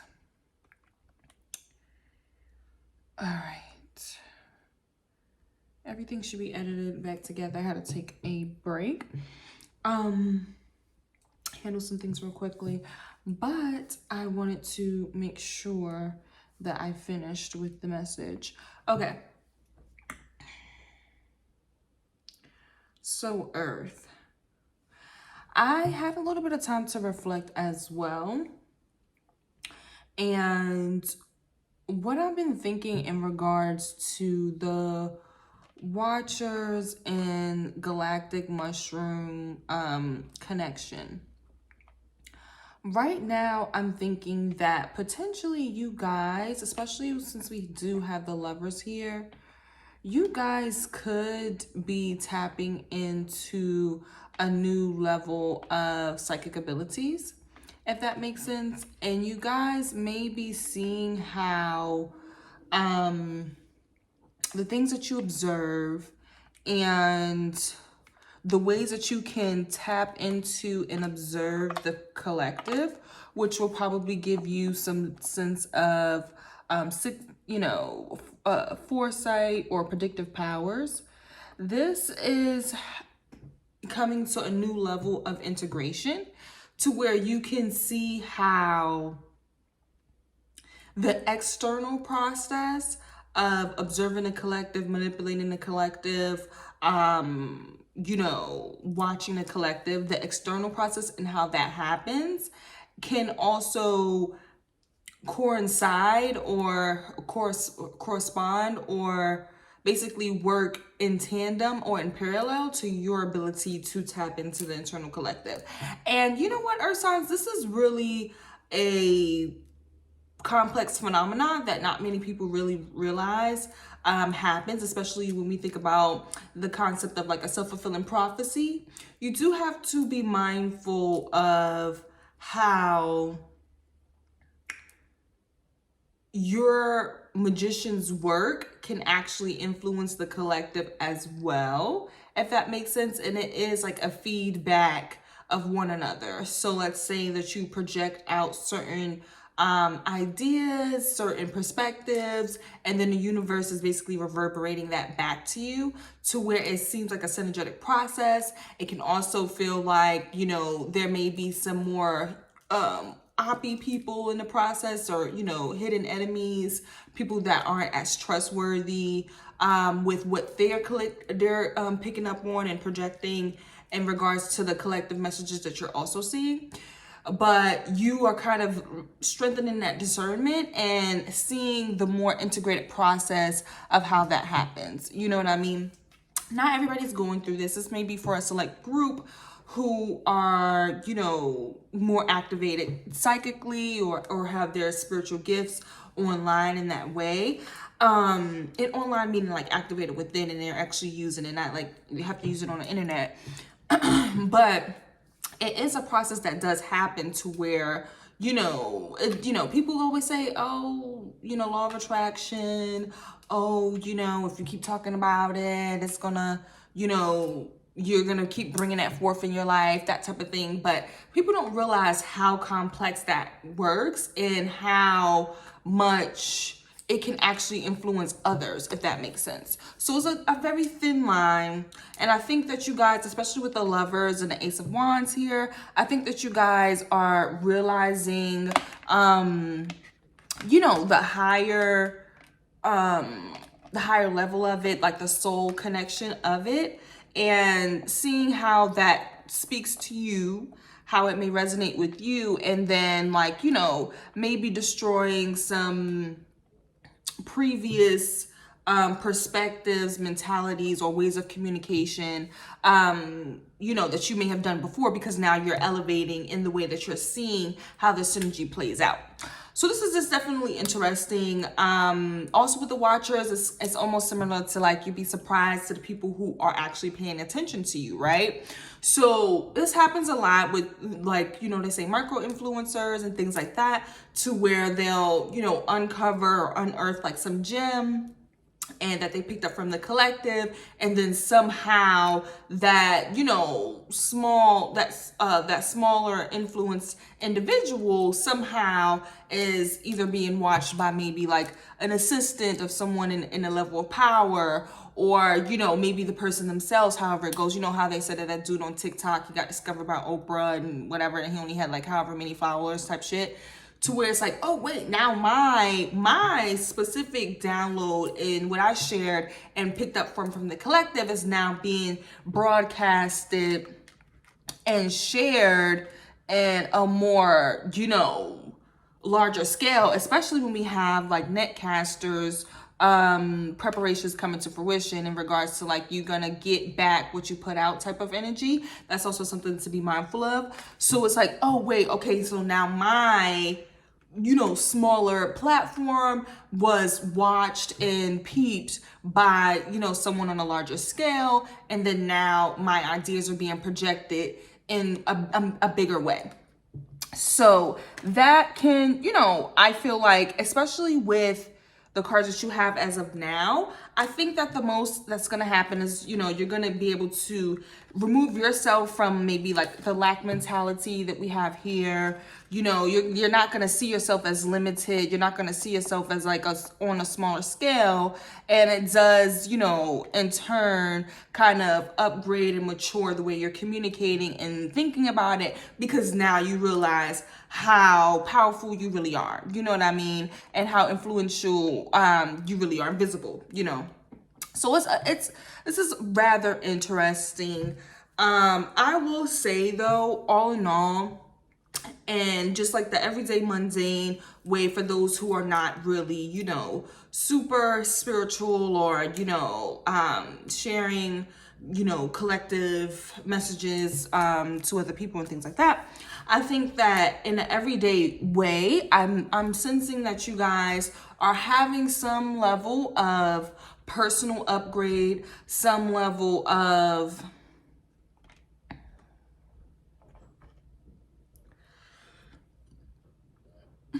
spark that allows you to ascend, and that can be reflected in your relationships, to where you are bringing in divine unions, divine counterparts, soul tribe type of people, or just within your internal process, to where you're realizing that you're having an ascension process, and truly in a way, I don't want to say find a new spark for life, but having more light in regards to your purpose and the reason why you have the unique energetic signature that you do.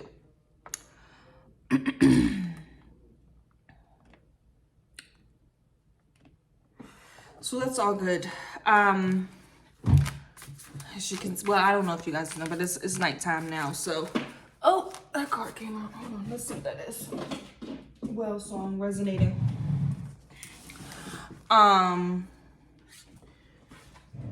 Give me a second.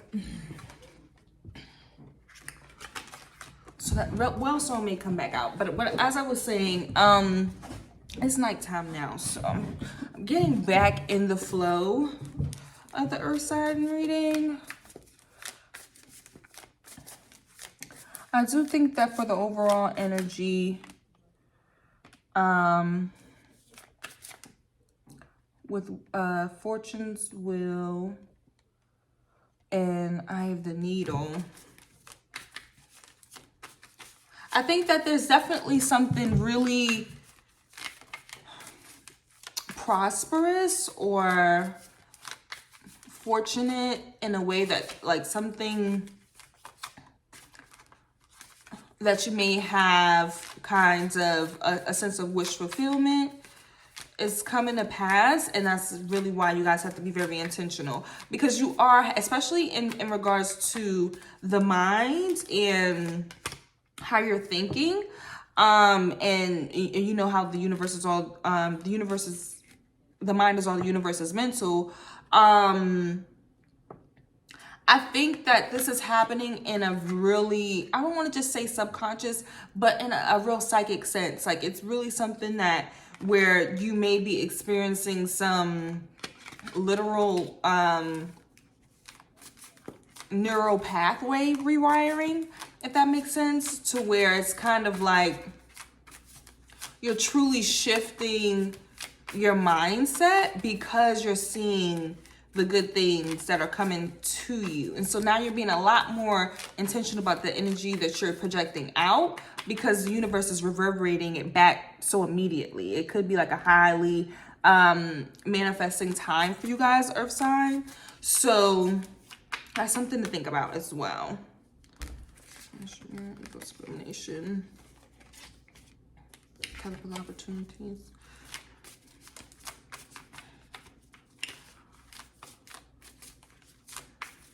I feel like I want to get a card about what is happening with this fortune's will and intentionality for the earth signs before we get to the advice. And then we'll move on to air.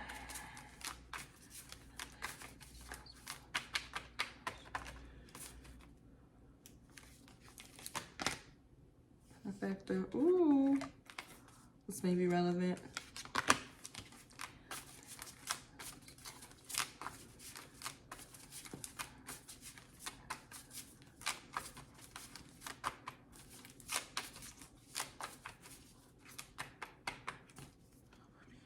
Yeah, dragon sword. Oh wow, this is definitely it. Oh, ooh, ooh, ooh. Yeah. Okay, so this is essentially saying the same message.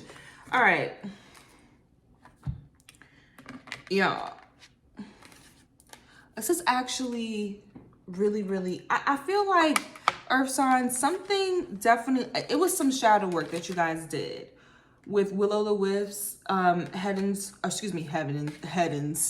treasures hidden in the shadows. I'm saying heavens in the shadow. Okay, I don't know.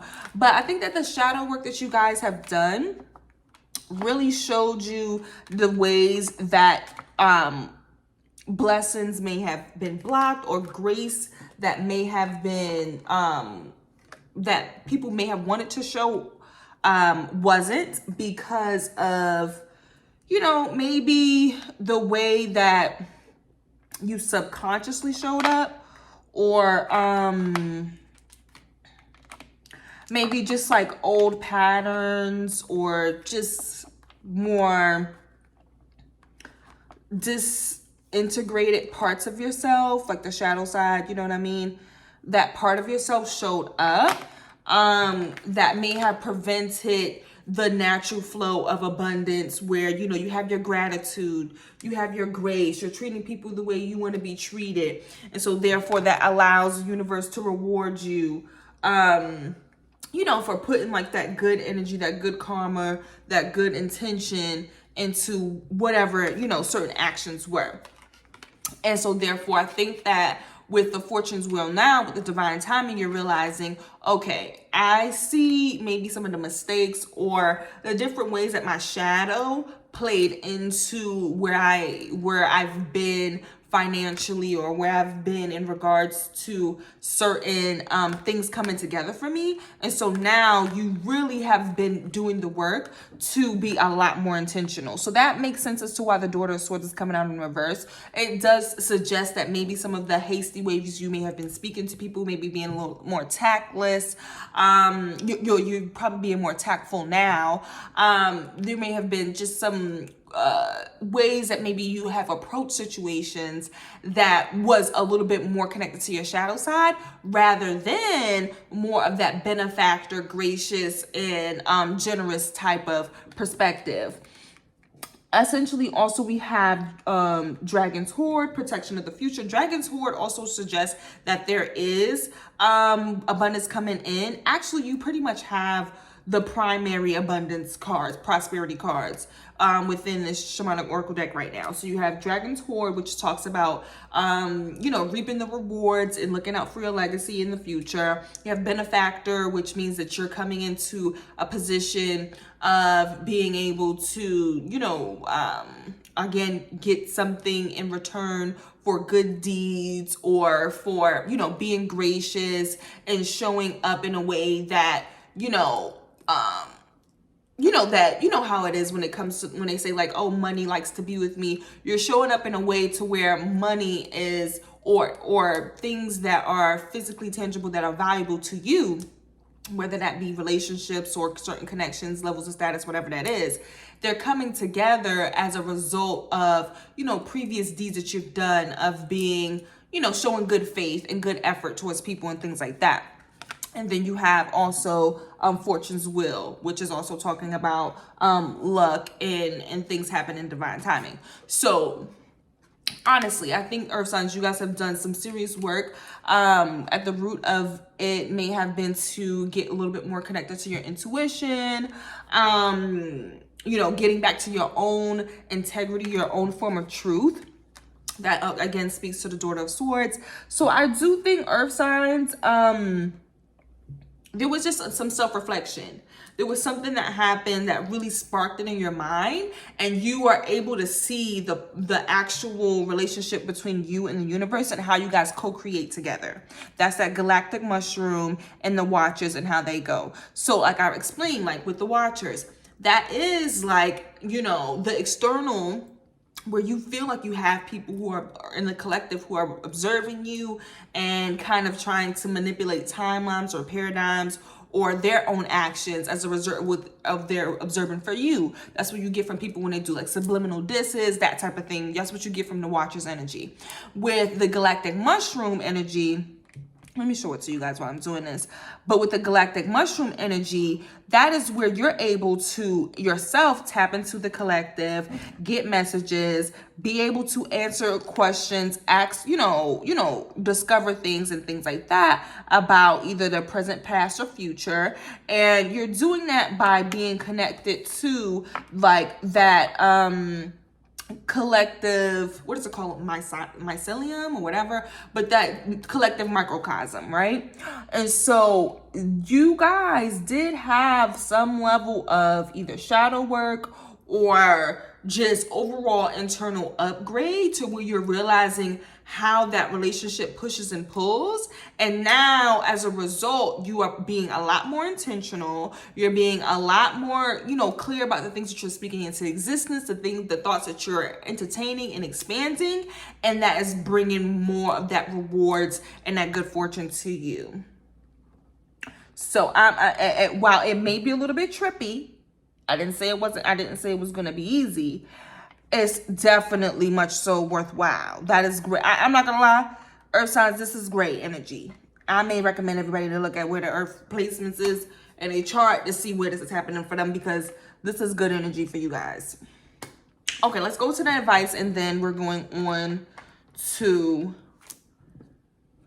the air signs.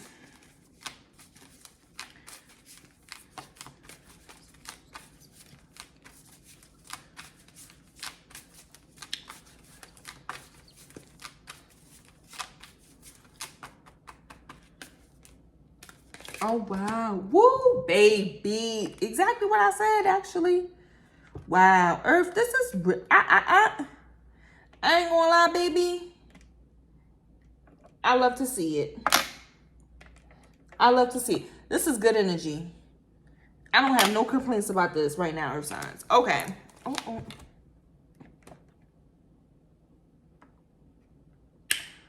Look. Oh, some more fell down? Next time I'm gonna get like some little circle card holders and something like bigger. Okay, but look, Earth signs, this is why I'm really feeling this. Hold on, because I'm about to put these up. You guys got in the hand, the universe is your partner, which personally really does speak to that co-creation process that you might be internally processing and realizing is happening, maybe for the first time, or maybe in another way for, you know, it's coming up in a new way now, because you do have the Lover. So it does show that there's maybe some level of spiritual ascension or further deeper interconnection that you guys are developing.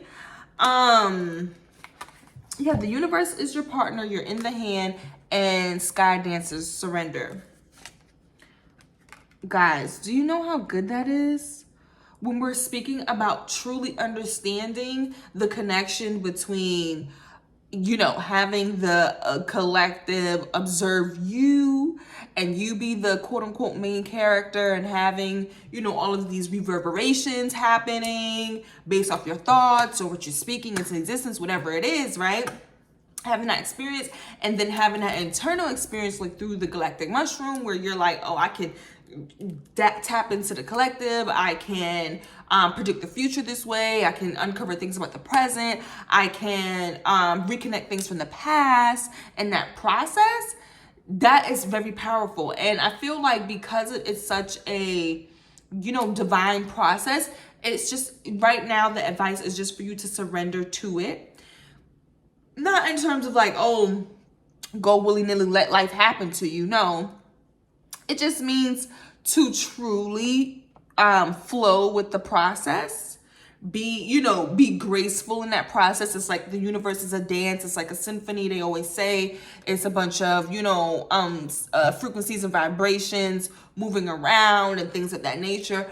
Use your powers that you're unlocking or that you're further integrating within yourself to do that dance with it, even if this is between you and another person. You know what I'm saying?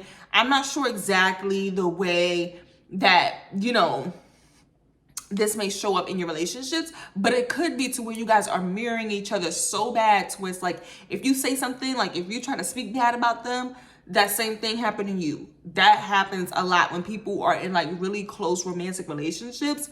They tend to, like, whatever you do to your partner tends to come back to you. People may not notice it because it can happen in such subtle ways, but it's like, damn, the same shit I just now did. If you have the self-awareness, you'll realize the same thing I did or said is coming right back. I did it to my partner. I have to realize this lesson. So that's why I say surrender to the process. Be in sync, be in flow, in your own divine, authentic flow, because you do see that we had the lost compass come up, which means that you do need to be acting in integrity. But you have to surrender to the fact that the universe is your partner and it is heavily co-creating with you at this time during this full moon. Earth signs. Baby, that's heat right there. That's fire. That is that's a true Sagittarius moment, because look, when we talk about Sagittarius, that is like Zeus energy. When we talk about Jupiter, that is like, I would say maybe like it's a Dr. Manhattan or Mr. Manhattan, whatever. It is like a Dr. Manhattan or Mr. Manhattan type of energy. So you guys are really being able to see how your mind is bending the reality around you, either through your relationships. You're realizing that you and your partner are mirroring each other in a maybe trippy type of way, to where grace and, generosity and forgiveness or potential reconciliation. I'm not really sure about the reconciliation part because it did show up in reverse. So it may just be more so grace and mediation. You know what I'm saying? It's showing up in your partnerships.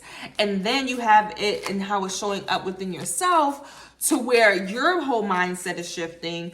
You may be feeling like you have a total, like, fresh perspective on things that you may have been used to doing, or any areas that you felt like you were lacking or not good enough or didn't see the value or didn't have enough.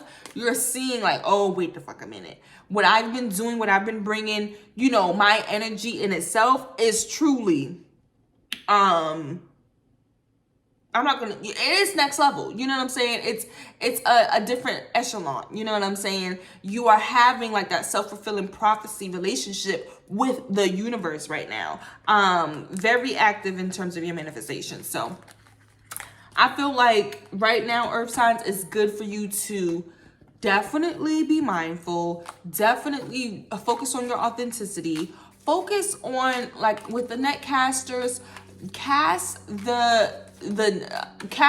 out what you want to receive back. You know what I'm saying? Because your relationships are mirroring, the universe is mirroring, even it may even be as direct as people who are following you on social media are doing subliminals at you and really trying to peep every little thing that you do so they can have something to say, type of thing. And it's time for you to put out the energy that is exactly who you are, that is exactly you within your power. You already know that you have a lot of, especially because you have to be intentional now, but you know you have a lot of good fortune coming to you because of the good energy you've been putting out. And I don't want to just say good, bad, but literally the energy that you've been putting out is coming back to you. So if it's been good energy, that's what you're getting back. You know what I'm saying? If you have been forgiving, if you have been loving, if you have been whatever it is, nurturing, accountable, authentic, truthful, honest, willing to work on yourself, all these things, you're getting rewarded for that. So right now is a good time to kind of just be like, you know what? I may be, you know, hell, you may just be just regular, you know, having a good day, and you see somebody doing a subliminal. Now you know, okay, this is the people, these are the environments, this is how they get down, this is how this person really feel about me. But guess what, baby? I'm stepping into my power even more. That gives me, this is even better now. I can get you out my circle, I can get you out my face.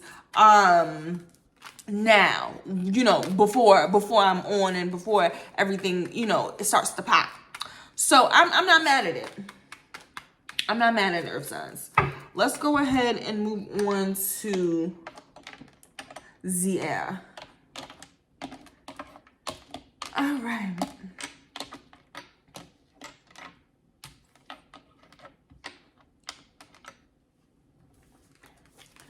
Okay.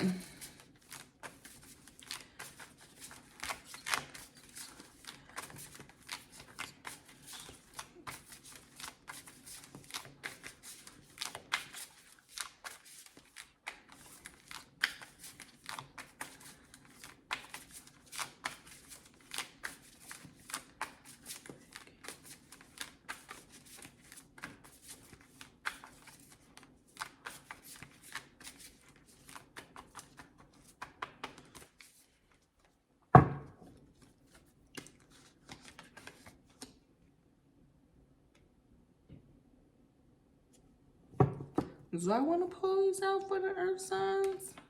But you know, every time I have, and I've been noticing that too. Even like with all these interruptions for this week's video, I feel like when the important messages are coming out, I do have more interruptions. And then I do also notice that sometimes when I doubt the cards that come out because I'm like, oh, did I shuffle enough? They too do tend to come out anyway. So this is interesting, air signs. We have Watchers and Benefactor. Okay. Let's get some more for the overall energy. Because let's just...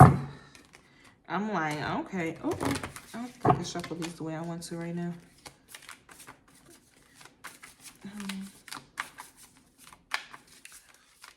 Let's get some more for the air signs. Wow. Resonating. Ooh, wow. Are y'all really going through this in this way? No way, air. There's no way. I'm gonna start pulling more cards and see.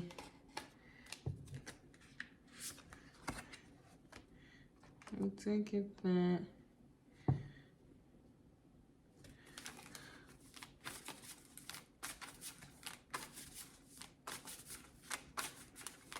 I'm gonna put one more card for the overall energy.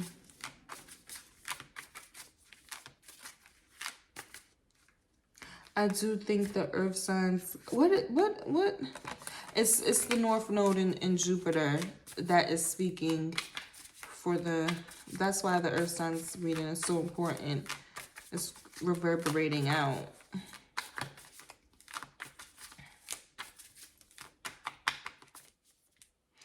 Okay.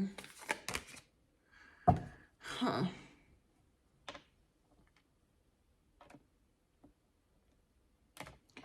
Air signs, I think that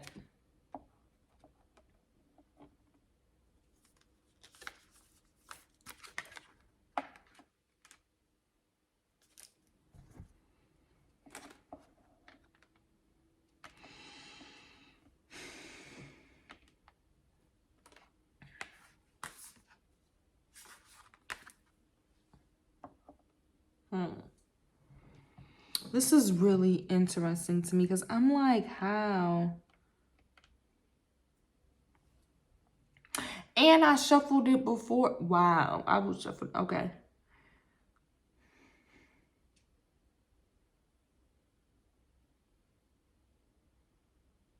Why is this happening for you in this way, Earth sign? I mean, excuse me, air signs. What I'm thinking is that air signs, there was a way that you thought that you needed to show that you had value to people, or to show that you were an asset to people, that is potentially no longer resonating. I think that you guys were kind of not cut off, but the process in which you were connecting with the collective. Oh wow, I'm getting people pleaser, but the process in which you were connecting with the collective was more so about appeasing to the social acceptable, you know, let me be generous, let me be gracious, let me be the good person, because you knew that people were clocking you, if that makes sense. Like, you knew that people were waiting for a moment to say, like, oh, this person's a bitch, this person's not giving, oh, this person got money and they're not helping me out, they're not doing it. Like, and so therefore that may have put you in a position to show up in regards to the resources that you have to have in a way that wasn't truly what you wanted to keep up, or to kind of like, it wasn't the dynamic that you wanted to create, if that makes sense. It wasn't the type of things that you truly wanted to attract. It maybe ended up attracting more takers, more people who felt like you owed them something, type of thing, and they really didn't resonate with, you know, who you truly were and the things that you picked up on that may have been important for your greater purpose, or what you felt like the gifts and things it is that you need to share with others. That's rather interesting. Let's get some clarity around that for the overall energy for the for my air signs. You know what I'm also thinking too, that because I believe that the Watchers has been coming up multiple times in the past few readings, I think that this may be a specific theme that is happening that you guys are really kind of mastering, or because we did get that teachability aspect that you guys are really learning from. You know what I'm saying? So let's get some clarity around this.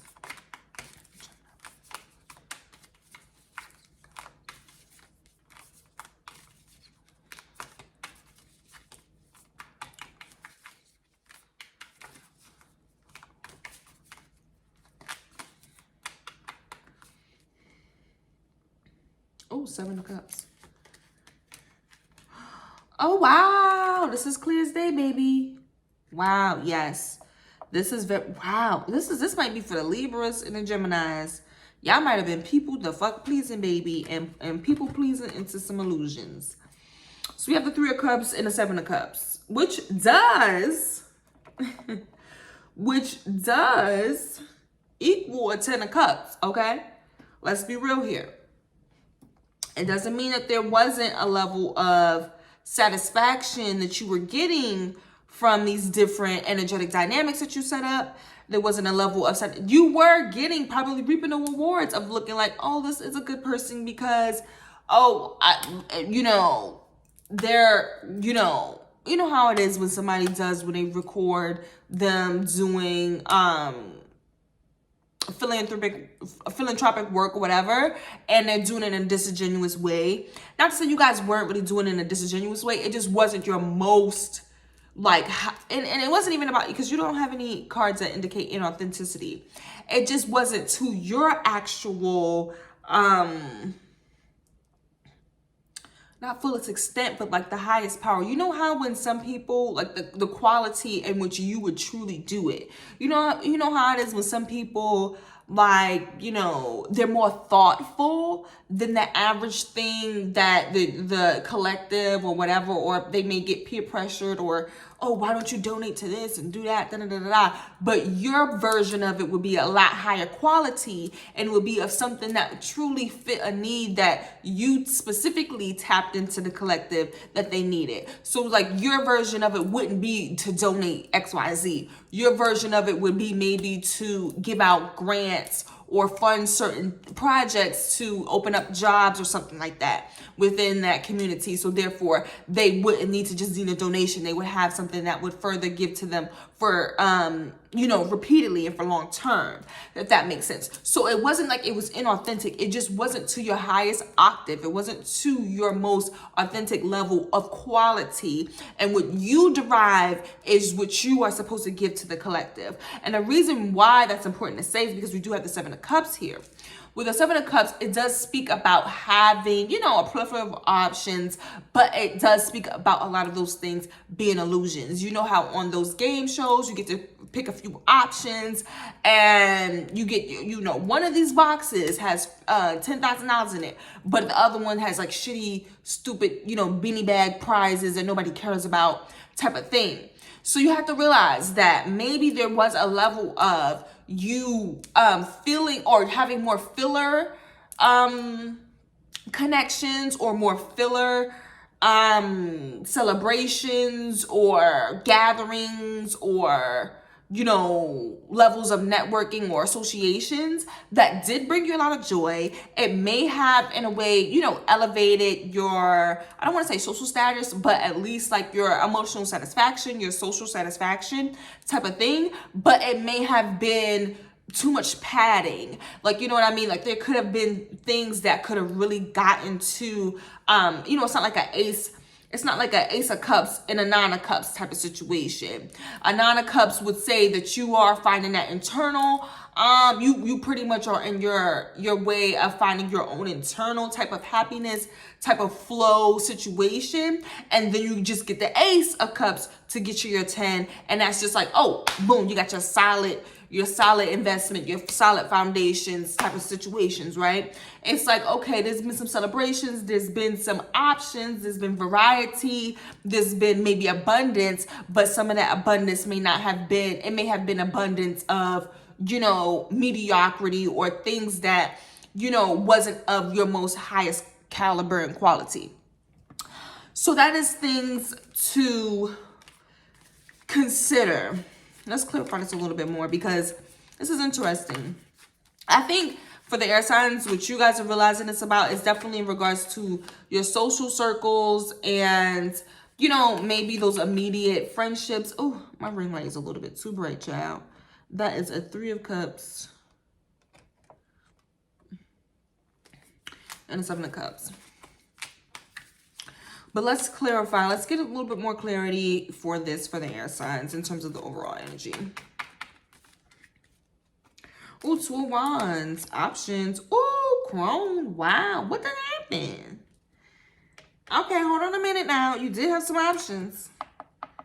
You did have some options. You have the Two of Wands at the bottom, but you also have the Crone. So this is interesting. I'm going to get the booklet out on this, because the Crone is specific to this deck.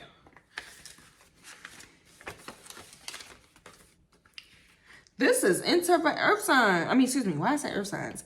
Y'all might be dealing with Earth signs too, because I did get a lot of similar placements in regards to the cards as them. Because of time when one must turn within to be the source of wisdom and strength, which the Crone represents. She is how you say Hecate? Hecate? Hecate. I've seen this name multiple times, but you know, speaking English, you know, you never know. I would love for people to tell me the original names. I gotta look at the YouTube. Okay, you know how I'm not gonna say that. I'm going off track, but you can Google on YouTube how to say different names. When I was podcasting, I had to do that. I was like, how do you say this name, bro? Okay, she is the sage, the hermit, the old wise one who is in silence and humility, learns the secrets of the universe, and lights the way for others. This is like the feminine version of the hermit. There was definitely, you had the Two of Wands here. So there was definitely, on the overall energy, I think that there may have been a level of crossroads. I don't know if you guys are coming out of it or just now approaching it though. It could be different for other people, everybody, just because this is a collective message. There's some level of choice and you're realizing that you've had a lot of options. If this doesn't, we'll see what is hidden. If this is a love situation, then this does suggest that you have been having a lot of fun and you have had a lot of options, but they haven't all been truly resonating with you and they haven't all been, you know, truly connected to like your higher self. It hasn't been connected to like, you know, your most, to like your actual like psychic gifts or like, you know, how you truly like kind of tap into the world around you. It's just been more so maybe about fun and things like that. And now you're getting closer to realizing what is truly resonating and things like that. But I do think that there may have, for others where it's not really about, you know, relationships or love or whatever, or just, you know, I think it may just be more so about the people that you're around and your environment. And you're realizing that you may have been with that benefactor and that watchers coming out together. Yo, I normally don't get, for me personally, I normally don't have a problem with the suggestion, you know, in the deck in regards to benefactor being like, oh, be gracious, you know, do your best to show people that, you know what I'm saying, you're understanding because, you know, just because you may be in a position of privilege or whatever it is, that you understand like where they're coming from. And I think that that is a good sentiment, right? But there is a certain things as performative morality. I forget what people call it, like performative, basically you just performative niceness, trying to perform and show that you have good morals and integrity and stuff like that, rather than it just being who you truly are, because you may have integrity, but it may not show in a way that's socially acceptable to people, to where they may have judgments about you or whatever. Although when it comes to maybe like the Mayotte scale and how things are weighed out and the universal law, you know, which is what we have when we think about galactic mushroom, you're tapping into a universal energy, right? You're tapping into the collective through the microcosm within you. When it comes to universal law, although your perspective or your approach may not be socially acceptable, baby, yours checks out at the end of the day. Yours actually is a light-hearted, you know, valuable version of showing up for people and XYZ and being generous and whatever. And also, hey, maybe you didn't show somebody grace in a specific situation, but that may have been because because you peeped the illusion or whatever, right? But if you were operating in a way to where you were still trying to be buddy, cute, and, you know, celebration time, and keeping it cute, keeping the peace, people pleasing, don't want to call out the Libras, but possibly, I mean, the Geminis do it too. But if you was trying to do the buddy situation and not truly valuing your own inner wisdom and decision making, because we have our Two of Wands here as well, your own inner wisdom and decision making, baby, it's time for you to go ahead and want to tap in. And so that's the situation right now. I think that for those of you guys to where you've been peeping, you know the situation, you're like, okay, I already know I'm around some people I really can't trust, or not say trust, but they got some illusions going on. They're going to do certain illusions. I know how they get down. They're going to do a magic trick at the end of the night. That's just what the fuck they do. There's nothing to do with me. That's just them. you're realizing how to have your internal process to where it's like you can bubble yourself off, you can shield yourself off, and kind of basically have your protective layer of wisdom and what I'm saying, insight and everything like that, so that as you're making certain decisions and making certain moves, you can go ahead and be sound in that, and it can be truly resonating with your frequency rather than all this other energy that you may have been around. Wow. The full moon is doing this thing. Okay, that's all I gotta say. It's doing this thing, baby. Okay.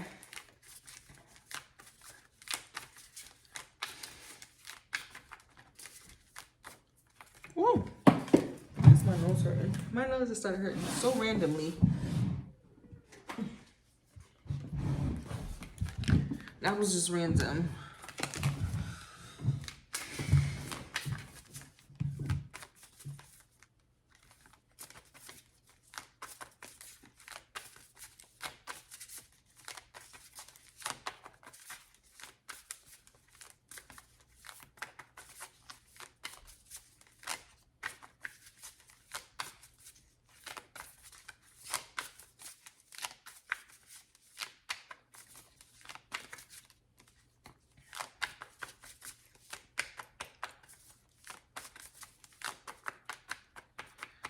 Okay. I got you.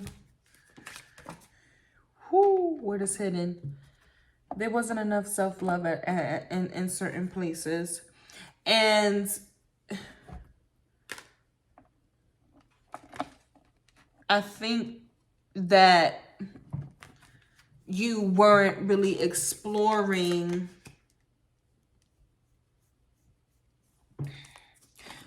with the spirit of adventure and self-love. I think that you weren't really, collarbone teachability just came out.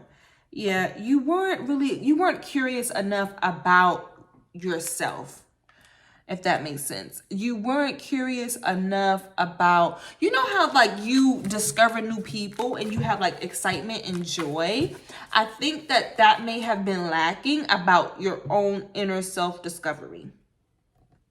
And you need to go ahead and tap into the curiosity, the vigor, and the excitement that comes with unlocking and learning new things about yourself and about the way you think and the way you process and how you truly contribute to the world, how you tap into the collective.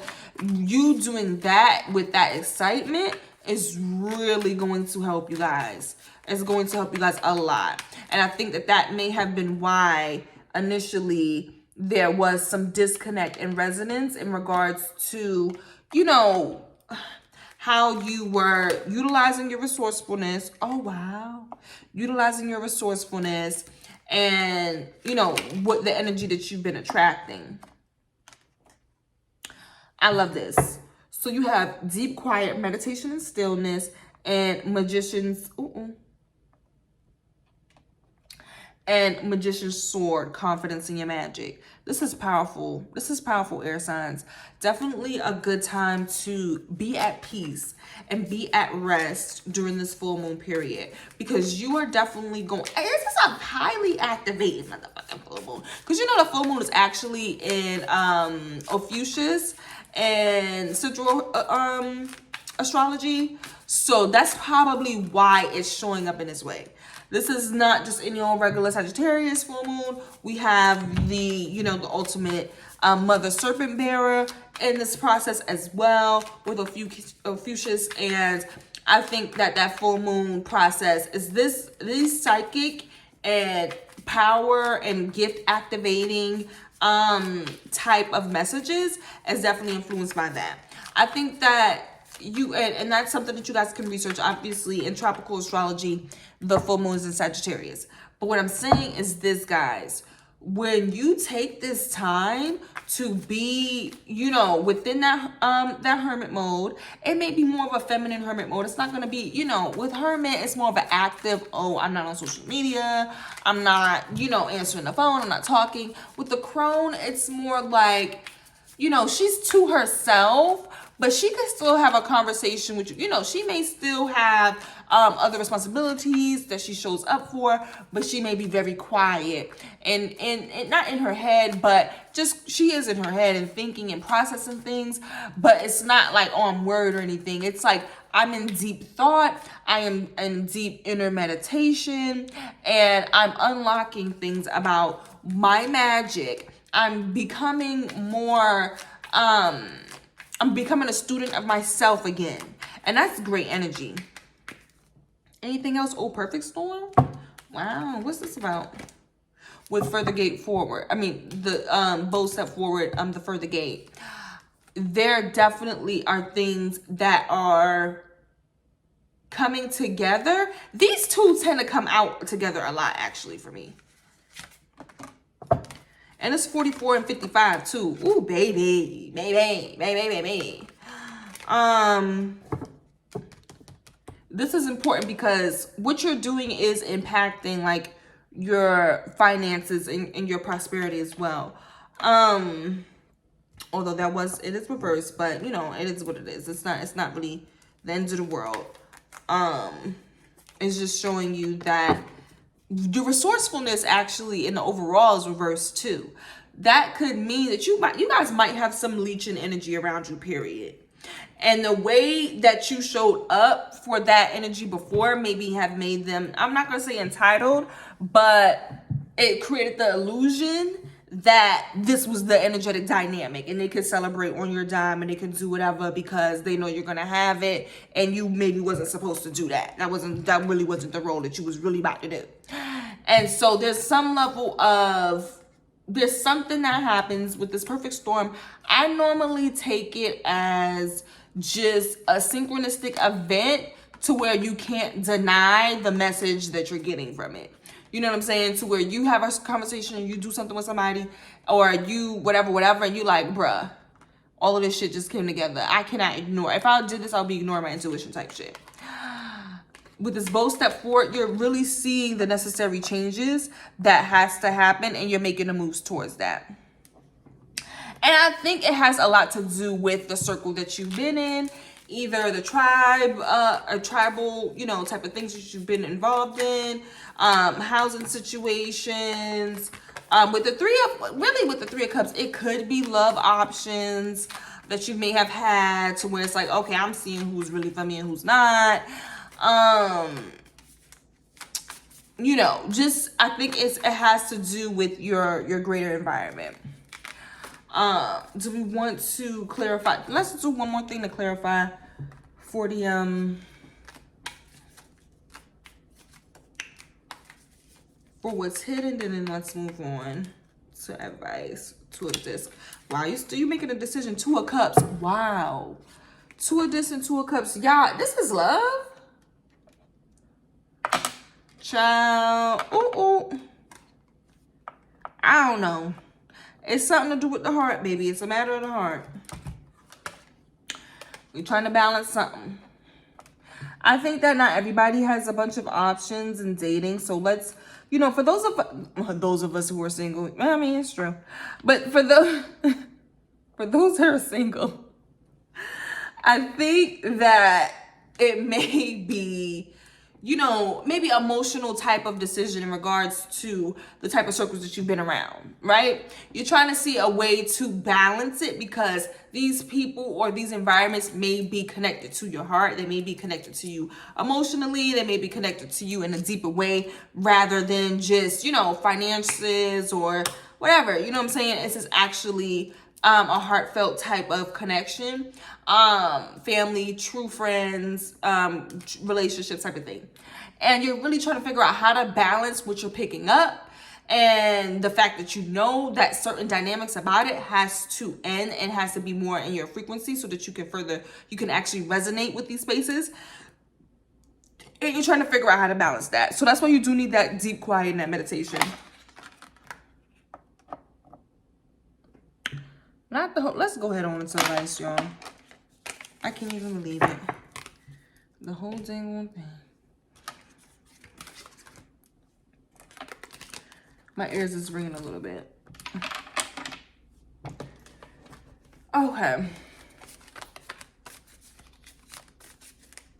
I do think that these things falling down is definitely symbolic of something. I'm gonna figure out what that is though. All right, benevolent sisters, guys.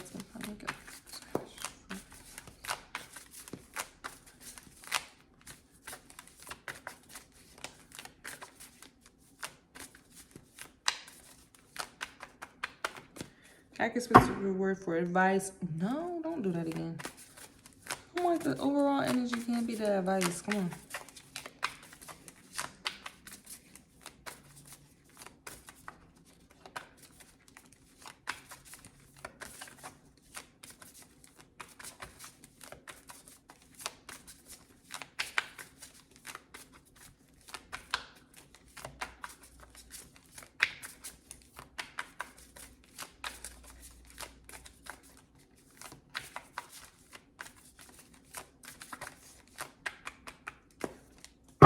Wells, God. I feel like I'm being joked on right now. Let me look at how I'm shuffling.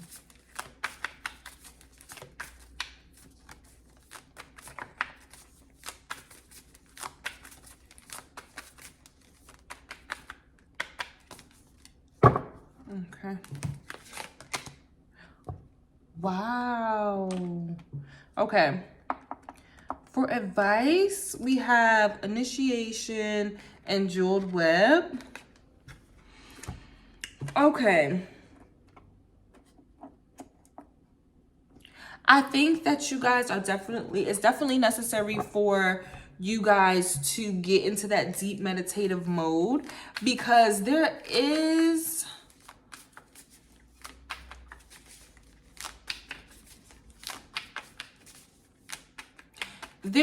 something that you are reclaiming about your power that is helping you with how you've been attracting or connecting with people in things and places previously, even in regards to like opportunities and things like that.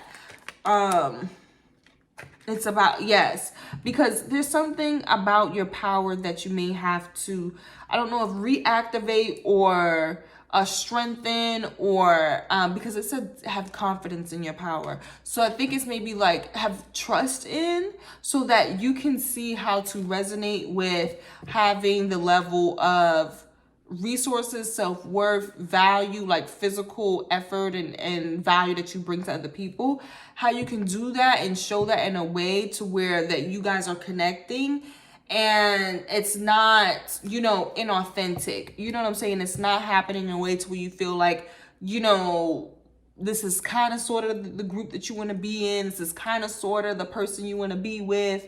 This is kind of sort of the job, but it's not exactly the right fit. You know what I'm saying? It's not exactly the right essence. It doesn't have that exact zhuzh to match your energetic signature. And there's like a level of reclaiming that you guys are doing that is going to help you just connect it all, you know what I'm saying, and have things come together in terms of different opportunities, you know, more closely aligned soul tribe, more soul and heart resonance and with people around you, so that you can have the proper relationship in terms of the give and take, the resourcefulness, you know, the being there for each other type of thing. So I think that for my air signs, this is definitely a interesting time. I do think that, you know, there are some lessons that you guys can learn about yourself and having more excitement for exploring your inner self. You know what I'm saying? Because it's going to allow you to have more confidence in who you are, feel and see the specialness because you've actually experienced it yourself, because you've remained curious about yourself and, you know, the different way that you do things, the the perspective that you have, the vision that you have, your past upbringing, all of these things, when you have that curiosity, when you have that confidence and what you discover about yourself, and the fact that, you know, it's worthwhile to do that process because you've done it yourself and you look forward to doing it. So when the people who are around you, they should also have that same energy and vigor about it. I think that when you have that, you'll realize that some of the different ways of people pleasing and doing what, you know, is socially acceptable, and maybe the performative morality and things like that, those things are going to be able to fall away, so that you can go ahead and be in your most authentic frequency, within the level of resonance that's in your most highest quality, that shows how you specifically tap in and contribute to the collective. And I'm not mad at that at all, air signs. I love that. I think that's good. That's good eatings. Well, I don't know if you say good eatings, because you know there are energy harvesters out there, but I'll say that's good energy. I feel like I should do I may do a special one for Ophi. Yeah. Whenever the ancestors, gods, most high, I can specific message. What are we doing now? We're doing water signs.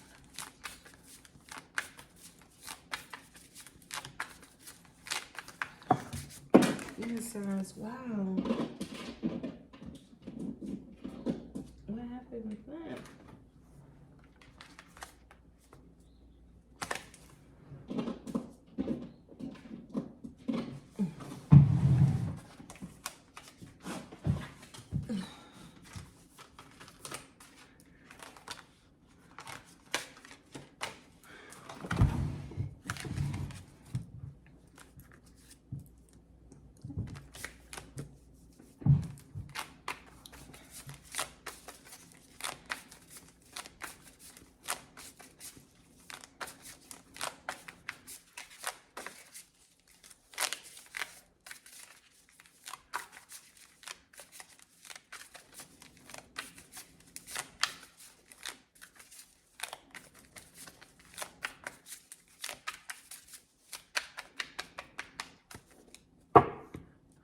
Okay. All right. Overall energy for my water signs. Oh, baby, this is hitting already. This full moon is crazy. This full moon is crazy. I'm not, some of this stuff I'm not even expecting. Water signs. You got spiritual narcolepsy, child. And overall. And limitless possibilities reversed. Whoo, something going on with that imagination. Something that's going on with that imagination. Water signs. Oh, what's this? Heart, home, compassion. Wow, what did happen? Oh. And these cards keep falling. I'm like, dang, give me. All right. Let me get some cards. For the overall energy.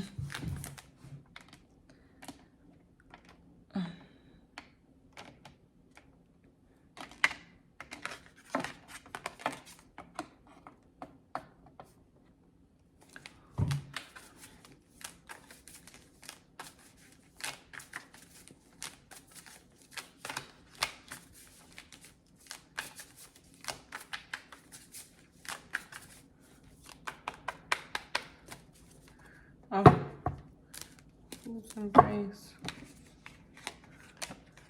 Okay. What is this is serious. Why? What is up with the? Why is this card so jumpy today? I don't understand that. I should be good to go.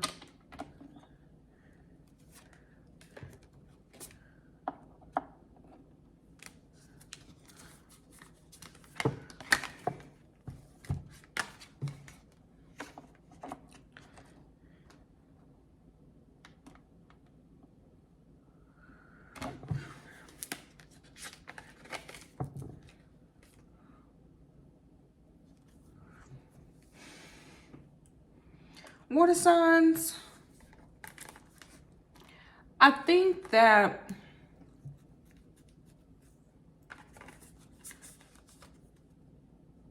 there's been something going on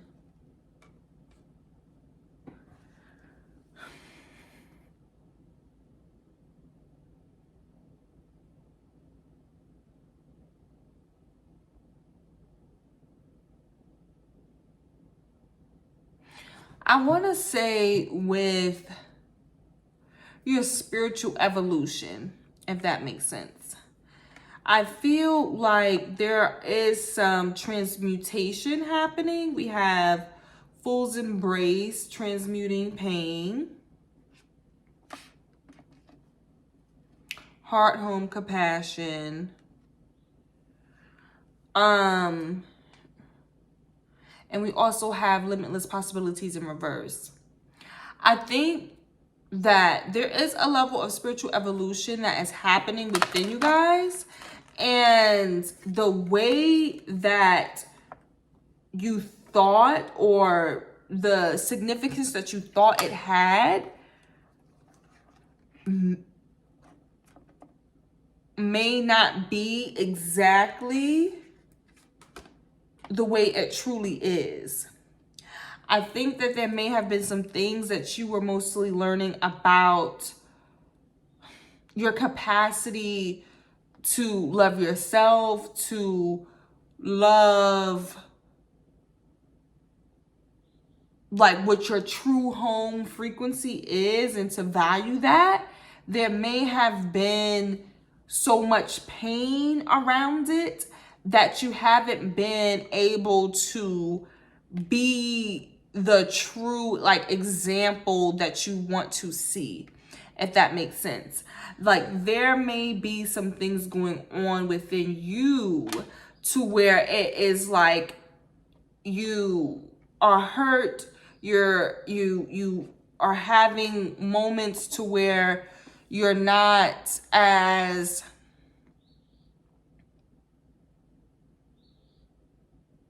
maybe proud of yourself for certain things. It could be some shame, some guilt, and some things like that. Anger, frustration, victimization, things like that, to where you're not fully able to be the example that you would want to see in regards to what's truly in your heart, if that makes sense.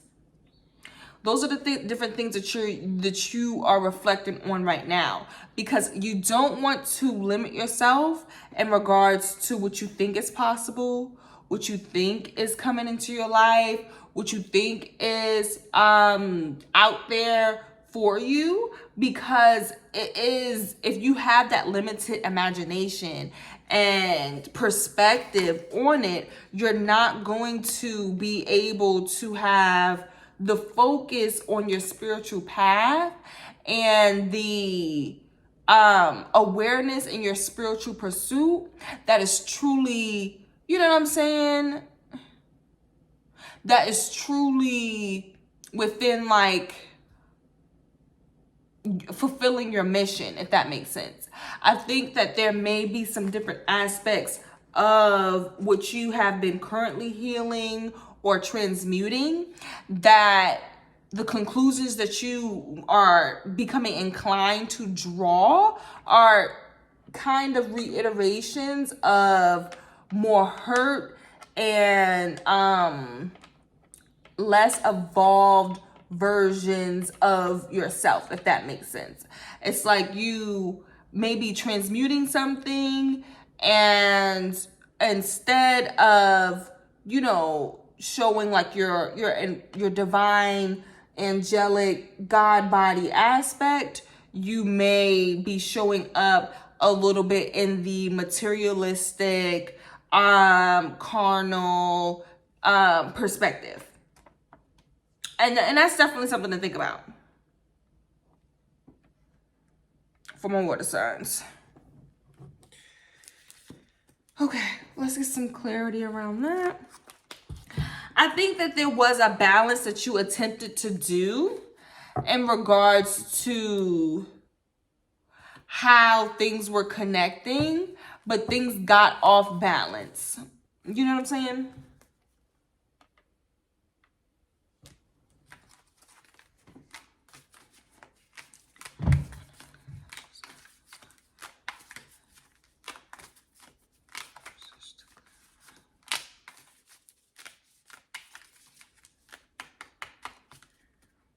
Oh, wow. Okay. That makes sense. It's definitely, oh, wow. Yeah, water signs. It is, look. Oh, Jesus Christ. This is getting to the nitty gritty. It's definitely about your mentality and the possibilities that you're thinking about for yourself. It's definitely within it. I think that right now for my water signs, it's time for you guys to focus on the goodness and what you actually do want to manifest, because I think that you guys are coming out of a phase where you guys have had to be defensive, competitive, combative and everything like that. And you're learning how to, you're seeing how those things that you've maybe have had to learn as a response to some of the pain and the trauma that you recently experienced, or you're currently transmuting, you're seeing how that is causing like your own mental prison if you keep it up and continue, within that, building walls and fighting within that perspective or landscape. You see, it's a person with a fighting with a sword against a brick wall, and this is self-imposed. You know what I'm saying? All you're gonna do is dull out your own sword by fighting dead-end battles, fighting against brick walls, that type of thing. It causes you to be in a space of competition, of, combat, offense, defense, that type of thing, rather than in your heart home frequency to where you have more compassion, you're more sensitive to that type of thing. Now, what's also being uncovered, we have the Emperor and the Eight of Cups. So there may have been some emotional attachments that you guys have had that you're now stepping into a more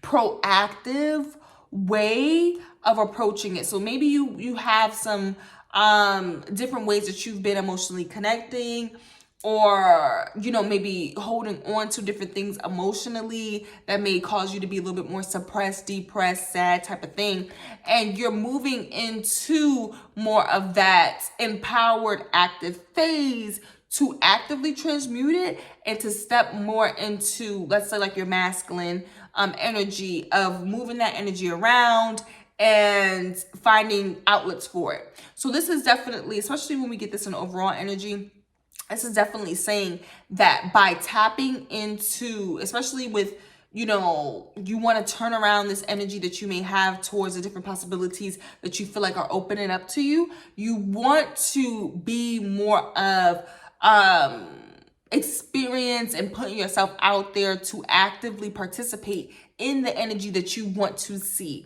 Let's say you're transmuting something to where it's like, oh, I haven't really had good friendships with women or whatever, right? And so now, instead of sitting in that pain, transmuting it in a way that kind of feeds, being defensive and guarded and things like that, you're transmuting it in a way to where it's like, okay, let me go and join, women's healing circles, or, pottery classes, or things that women do, so that I can find the type of women who resonate with me. And so therefore I'm working with my, more empowered masculine aspect, to where it's like I'm taking action on things that, yes, I am transmuting and healing, but I'm taking action on it so that I'm, stepping into the possibilities that I know are open, but you may have, because of whatever has happened in the past and things like that, and how it's shaped some of your perspective of it with the Eight of Swords, you're now needing to say, okay, let me break through some of my own walls,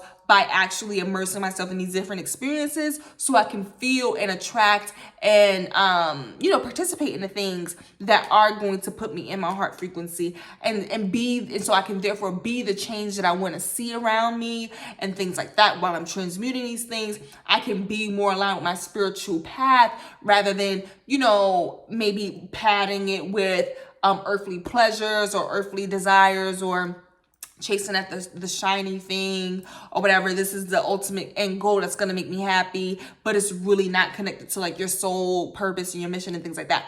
So this is exactly what you're getting yourself out of, because it's causing limitations within you. And just your mentality overall. And with the Emperor energy, you could have been dealing with some, especially with the Eight of Cups for some water signs, you could have been dealing with some emotional connection to more of an authority, leadership type of figure and things like that. And there may have been fights and things like that, you might have been used to fighting and, being, feeling like you have to combat this more authority type of figure in your life, whether that was a relationship or whatever it was, and you're realizing that I need to release some of the way that I'm emotionally investing and showing up in this way, or the things that I'm holding on to emotionally, because it's not helping me right now. It's not putting me into my heart space, and I want more possibilities to open up. So I'm going to be more willing to either compromise or whatever it is that's going to help you be the change that you want to see. Okay. So let's get into what is hidden for me, water signs.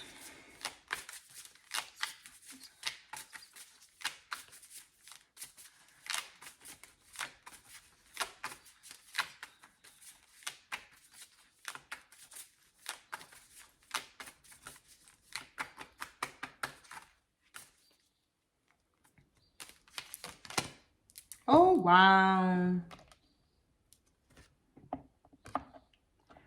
Okay. What is hidden about the water signs? You guys need to go ahead and explore. I think that there are certain avenues that may have been dead end.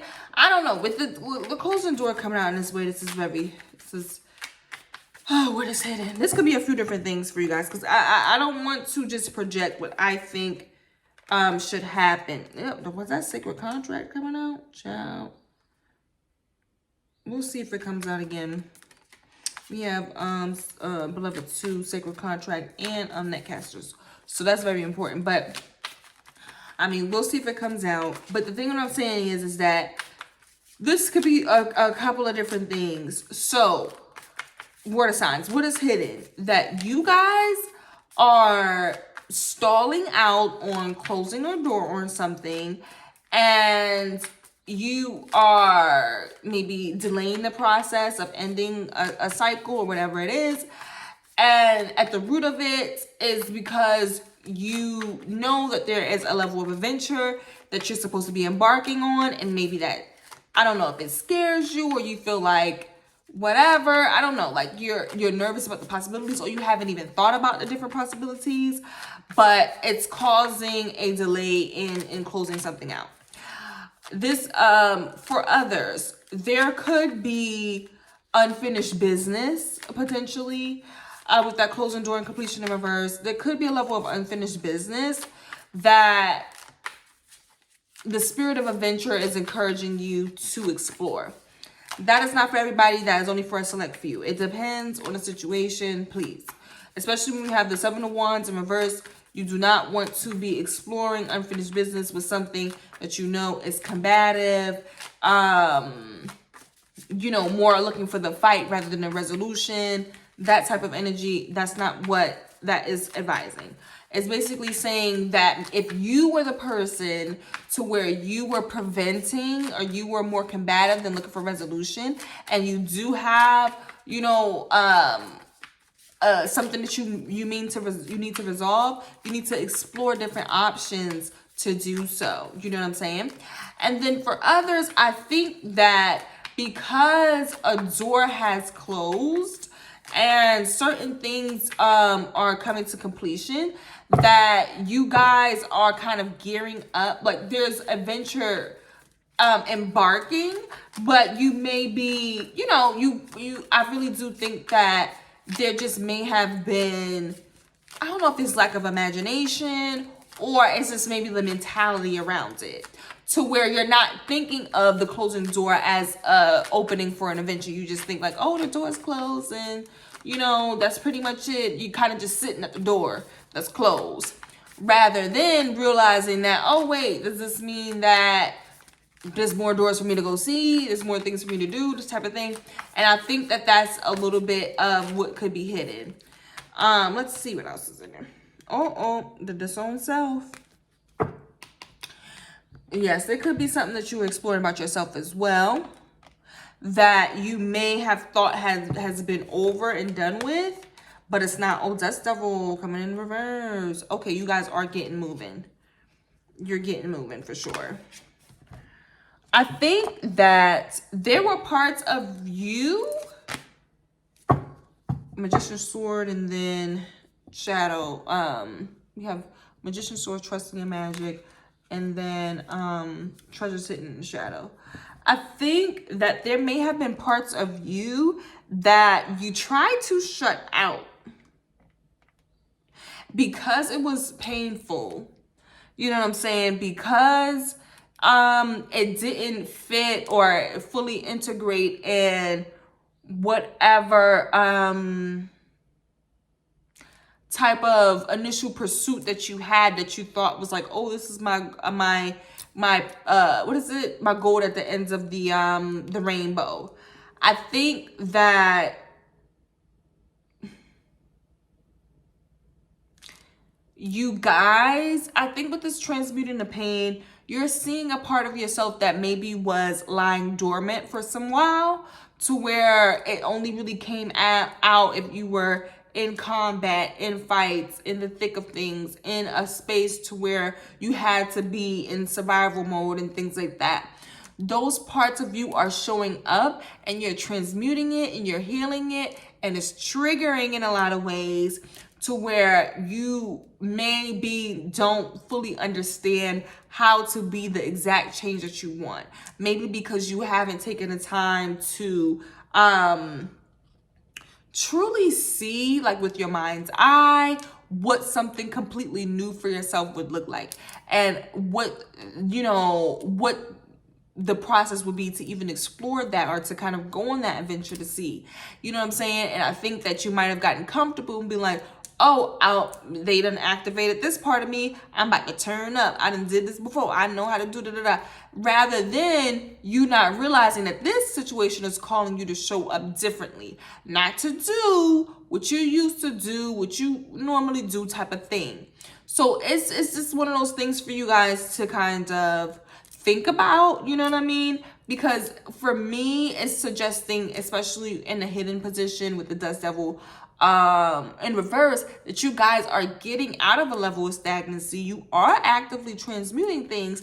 I think that now you need to make sure that you don't want it to be like a split personality type of transmuting. Like, oh, I'm going to turn to my dark side, I'm going to turn to my shadow side type of perspective, and actually have a fully integrated way that you show up that shows a level of either self-mastery or full integration of those, you know, more shadowy sides, those more combative sides, those more, you know, mental sparring type of aspects that you have, to where you're ready to go to war, you're ready to kind of stand up to the fight perspective, but you're doing it in a way that's elevated, like the Emperor. You're no longer a soldier in the fight, you are the general, you are the Emperor, you run the whole militia, okay? And so now you have to go to your war room, you know, with the chess pieces and things like that. You have to be strategic and you giving the orders, okay? Rather than you being reactionary from your pain, your trauma, those type of things, and then now you are, you know, kind of just bouncing things out and kind of just doing whatever. and kind of not being an example of what it is that you truly want to see, while you know that you are already healing and you know that you're already transmuting. So why would you kind of put more of what you quote unquote don't want into the world, type of thing, right? So it's gonna help you. It's gonna help you tap into your magic to do so.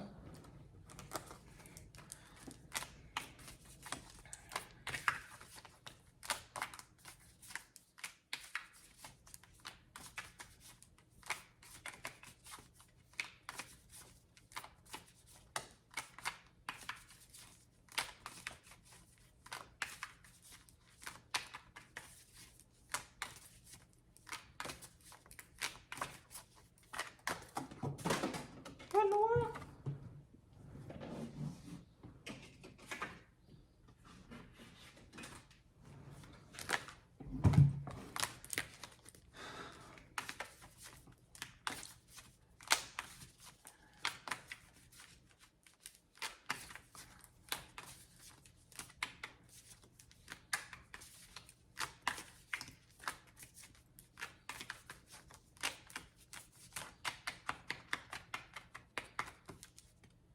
Okay. Clarity. Whoa. Who else got this? I think fire. Was it fire? Got the strength and yeah, I think it was fire. Well, you got strength and judgment. So there is some divine intervention happening. Lord, I don't know. I'm getting that ringing in my ear feeling again. Water signs. Let's see what is happening here. What is this divine intervention about? I think you're really going to be able to stand up for yourself, maybe. Or you're really going to be able to show like your power in a way that's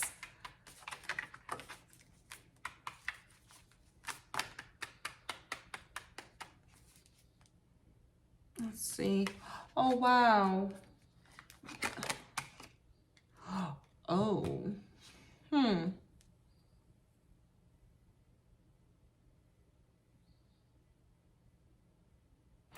You're showing your power in a way that kind of declares what you're truly willing to move towards, if that makes sense. I think that we have the Three of Wands in reverse, meaning that something is not moving forward. And at the root of it, it's because there is a need or a requirement for reciprocal energy, if that makes sense. Like,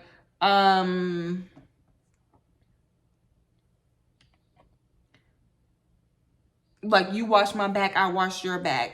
Like, you know, one hand washes the other, working together, you know, in you know, an actual like equally yoked type of collaboration. I think you guys are not moving forward with anything that doesn't have that foundation. If that's not the foundation, it's not going forward for you guys. And I think that there may be a situation to where you have to make that clear. You have to make that clear, and you have to not be a pushover and show your strength and your power and finalize your judgment. Finalize it. Show that you can be that example of somebody who is willing to stand into their power, have proper, you know, levels of fairness and reciprocity in relationships, and know what that looks like and advocate for themselves for that. And if it doesn't do that, you're not moving forward.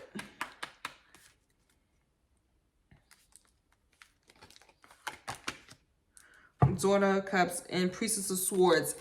You guys are definitely making something clear. Something is being made clear. Something is being made clear. And because Princess of Swords is like the Queen of Swords. And with the Daughter of Cups, it's like my emotional harmony and my emotional well-being is priority, and I'm making that clear. And your emotional well-being is connected to balanced and reciprocal exchanges of values and effort and intentions and whatever, especially with the pentacles, it could literally be investment, to where it's like, if I'm going to invest my time, my passion, my energy into this, my money into this, then it has to be reciprocated to where I could get a worthwhile return, especially, or, a reasonable return. Because with the Six of Pentacles, it's like, it's just about fair cooperation and collaboration and sharing with each other, to where it's like, okay, we have a fair and balanced type of dynamic. It's kind of like, employer and employee, to where it's like, you do your fair share, I do my fair share, I'm compensated fairly, you're compensated fairly, and we have this balance and synergy to where we have a mutual interdependent relationship that works with each other. So therefore, it's not like we're codependent, but we can rely on each other, we can count on each other. And so I think that is what's happening in regards to you guys making certain things clear with this Queen of Swords energy, because it's your perspective is shifting, so that your emotional needs, it's really your emotional priority. That's just what it is. Your emotional priority is centered, I don't know if it's necessarily on you, but on what's actually truly important for you. You know what I'm saying? And so I'm not mad at that, especially if you guys have been dealing with feeling like things haven't been as connected as you would like on your spiritual path, and there's different things that are showing up to where you feel like you could be more connected to certain things spiritually, but maybe certain aspects have been a little bit limited in certain aspects of your life, just because you're not able to see different possibilities. I do think that, in a lot of ways, especially when we talk about heart home, I think that this may have to do a little bit with relationships for my water signs. It could have just been to where you have people into your field and things like that, to where it feels like, I'm going towards this specific goal or light at the end of the tunnel with this specific individual and relationships and things like that. And you guys are coming to awareness of, wait, me going towards that is actually taking me away from my path. It's not allowing me to be the example of, of power, strength, confidence in my magic, fully integrated self. It's not allowing me to be that full example for myself. And it's not allowing me to have these specific reciprocal relationships. And so therefore I need to explore, what doors need to be closed, what doors can I go ahead and open, I need to make it clear what's closed within my life, what am I not entertaining, and things like that. So it is a lot of things around that.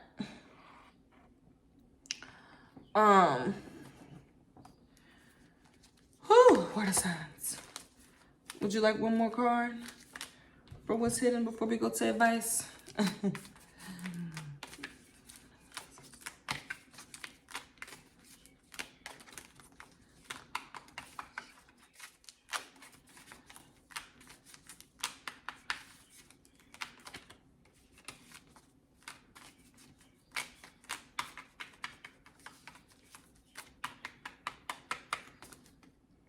Oh, Ten of Swords. Wow.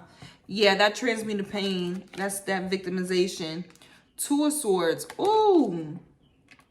You guys are seeing how certain indecisions, certain ways that you swayed in between, or certain crossroads that you kind of mentally been at, how they have caused further victimization, how it's made it harder for you to transmute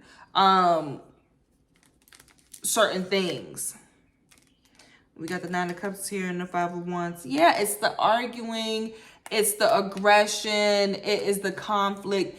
It is getting involved with situations that bring conflict, that bring, certain groups of people or certain, whatever it is that brings this type of, like I said, a part of you that you have disowned and not really put to use or fully transmuted.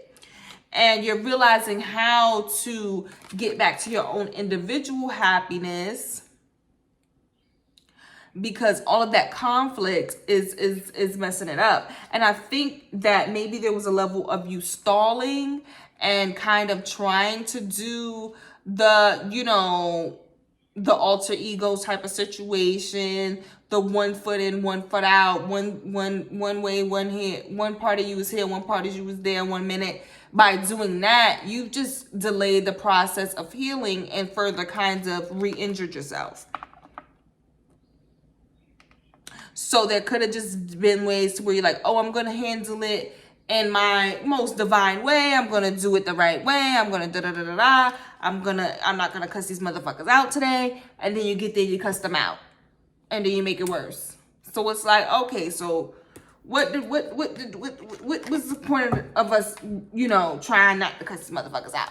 Because you still did it anyway. Or, you did it because they started with you. So it's like, all right, come on. So that's something to think about. And in terms of the possibilities, I think for right now, for the water signs, it's time for you guys to get into your imagination bag, your meditation bag, and start to bring in the reality that you want to experience.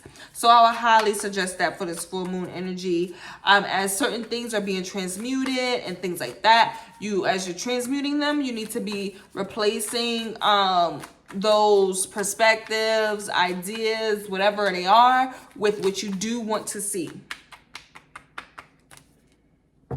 Oh, wow.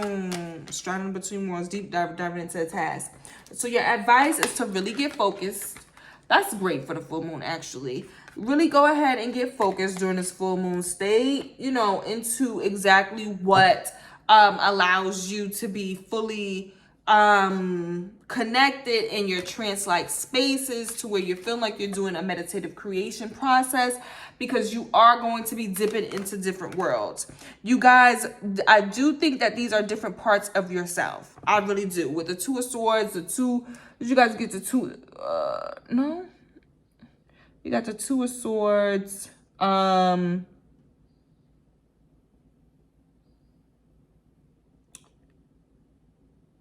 What was it that made me, it was a disintegrated self that made me think that, this might be a battle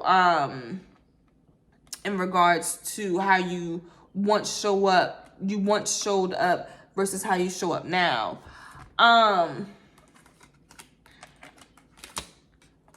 With the advice,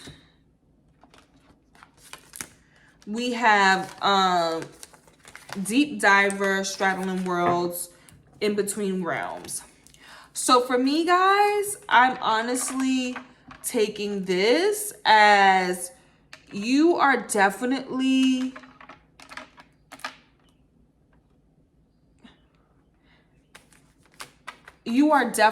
having some level of interfaces of maybe different, how it is when you may be healing a painful situation, and you may have like the feeling of like PTSD, to where you kind of feel emotionally or like mentally like you're back in a specific place. You're doing that to heal and empower yourself in that process, right? So while you may have moments to where you are going into more unhealed parts of yourself and retrieving parts to further empower it so you can show up differently in the present, if that makes sense. You know what it is when you think about something in the past and it may hurt you, but you're able to reshape how you feel about it and how you show up with it in the present by reshaping your perspective about it when it comes up to you now instead of how it was when you first experienced it, right? So you may be having those experiences as you're diving deep into certain things, getting into different meditations or getting into different creative modes that put you into different trances. The reason why it's important for you to continue in that process and just be more aware of it is so that you can do it in a way to where you are extracting valuable things and learning valuable things from those experiences, rather than, you know, kind of repeating patterns and old lessons, right? Okay, so the advice here, so the advice here is to kind of surrender to whatever, because whatever this perceived pain and things that you're transmuting, it's not really an obstacle. It's actually, you know how it is like when you are having some levels of like detoxing happening within your body or whatever it is, like let's say a pimple is being popped from your body, right? As that perceived wall is not actually an obstacle. It's actually the open door. It's actually the doorway for whatever excess foolishness was in your skin to get out. So it's not an obstacle. Surrender to the process. Surrender to the healing and the transmuting that's happening. This is a doorway for you to step deeper into being an example for change. And these two just popped right back out. Herald for change and the horseman. Now the horseman is upright. That's so cute. Wow, baby. I'm trying to tell you. Well, I'm not saying it like, what that girl name is? Dania, whatever, Jackson. I'm not saying pain to profit. I'm not saying that. But what I'm saying is that pain to prophecy. How about that? To where the pain that you're experiencing is, in a way, how you are fulfilling a level of prophecy within yourself, or allowing yourself to then see what your true prophecy is, if that makes sense, right? So where it's like, you know, you wouldn't be the person that you were if you didn't have the experiences that you had, type of thing. You know, these are the tests for your testimony. So that's what I mean, right? So that you can't really have you know, a testimony if everything was all peaches and cream, baby. That's not the testimony. Okay. Ooh. Okay, boom. And then now, also in advice, as you're kind of, it seems like you're getting into some level of, to where you're kind of, you're dealing with some of the different things that you may have uncovered within a resting period. Maybe something was triggered over the winter and things like that. And now some of the different things that you're healing and transmuting are from, you know, the cause and effect from that time. Dragon sword protecting the future. Yep. You have it in your self-love moment as well. I told you that did these two both, what did I say dragon sword last time? No, I think it was sacred contract and whatever and beloved. But okay, I'm not mad at this. I think that there's a level of further and deeper self-love that you guys are coming into, because you're seeing these parts of yourself and how they show up in different spaces, and with their, you know, maybe like, I'm not even saying they're triggered by anything, really. I mean, you do have the strength in the judgment card. So there may be a big, likely to be a big moment to where you're going to have a full on like, oh, wait, this is exactly it. But these things may be trickling to your awareness, you know, and in subtle ways, you know what I'm saying? I think that you're realizing that there's a level of self-acceptance that you have to come into, because all of the different, things that you've uncovered and different things that you've dug deep about and you're transmuting as you're healing and you're going through this process, right? those are gems. Those are gems for your future. You know what I'm saying? These are treasures. These are wisdoms. These are valuable, even intellectual property, or valuable, skills, or, even actual, karmic debt being paid back to you, to where it's like you're able to clear out karmic debt because you went through certain experiences, or you're going to be rewarded in a way for cause and effect wise for certain things that you've endured. That is what this is about. You are actually, this process and these things that you're healing and transmuting is in a way, like the sweat equity for the fortune and the gems and things like that you will be reaping for your future. So that in itself, I mean, even if it's simple as you being a good grandma with great stories to tell your grandkids that helps them unlock their ancestral DNA and stuff like that. It don't have to be, the most high and mighty, money balling type of situation. It could be something as simple as that. But you're going to have the stories, the gems, and the wisdom to share and pass on down to the future and the legacy.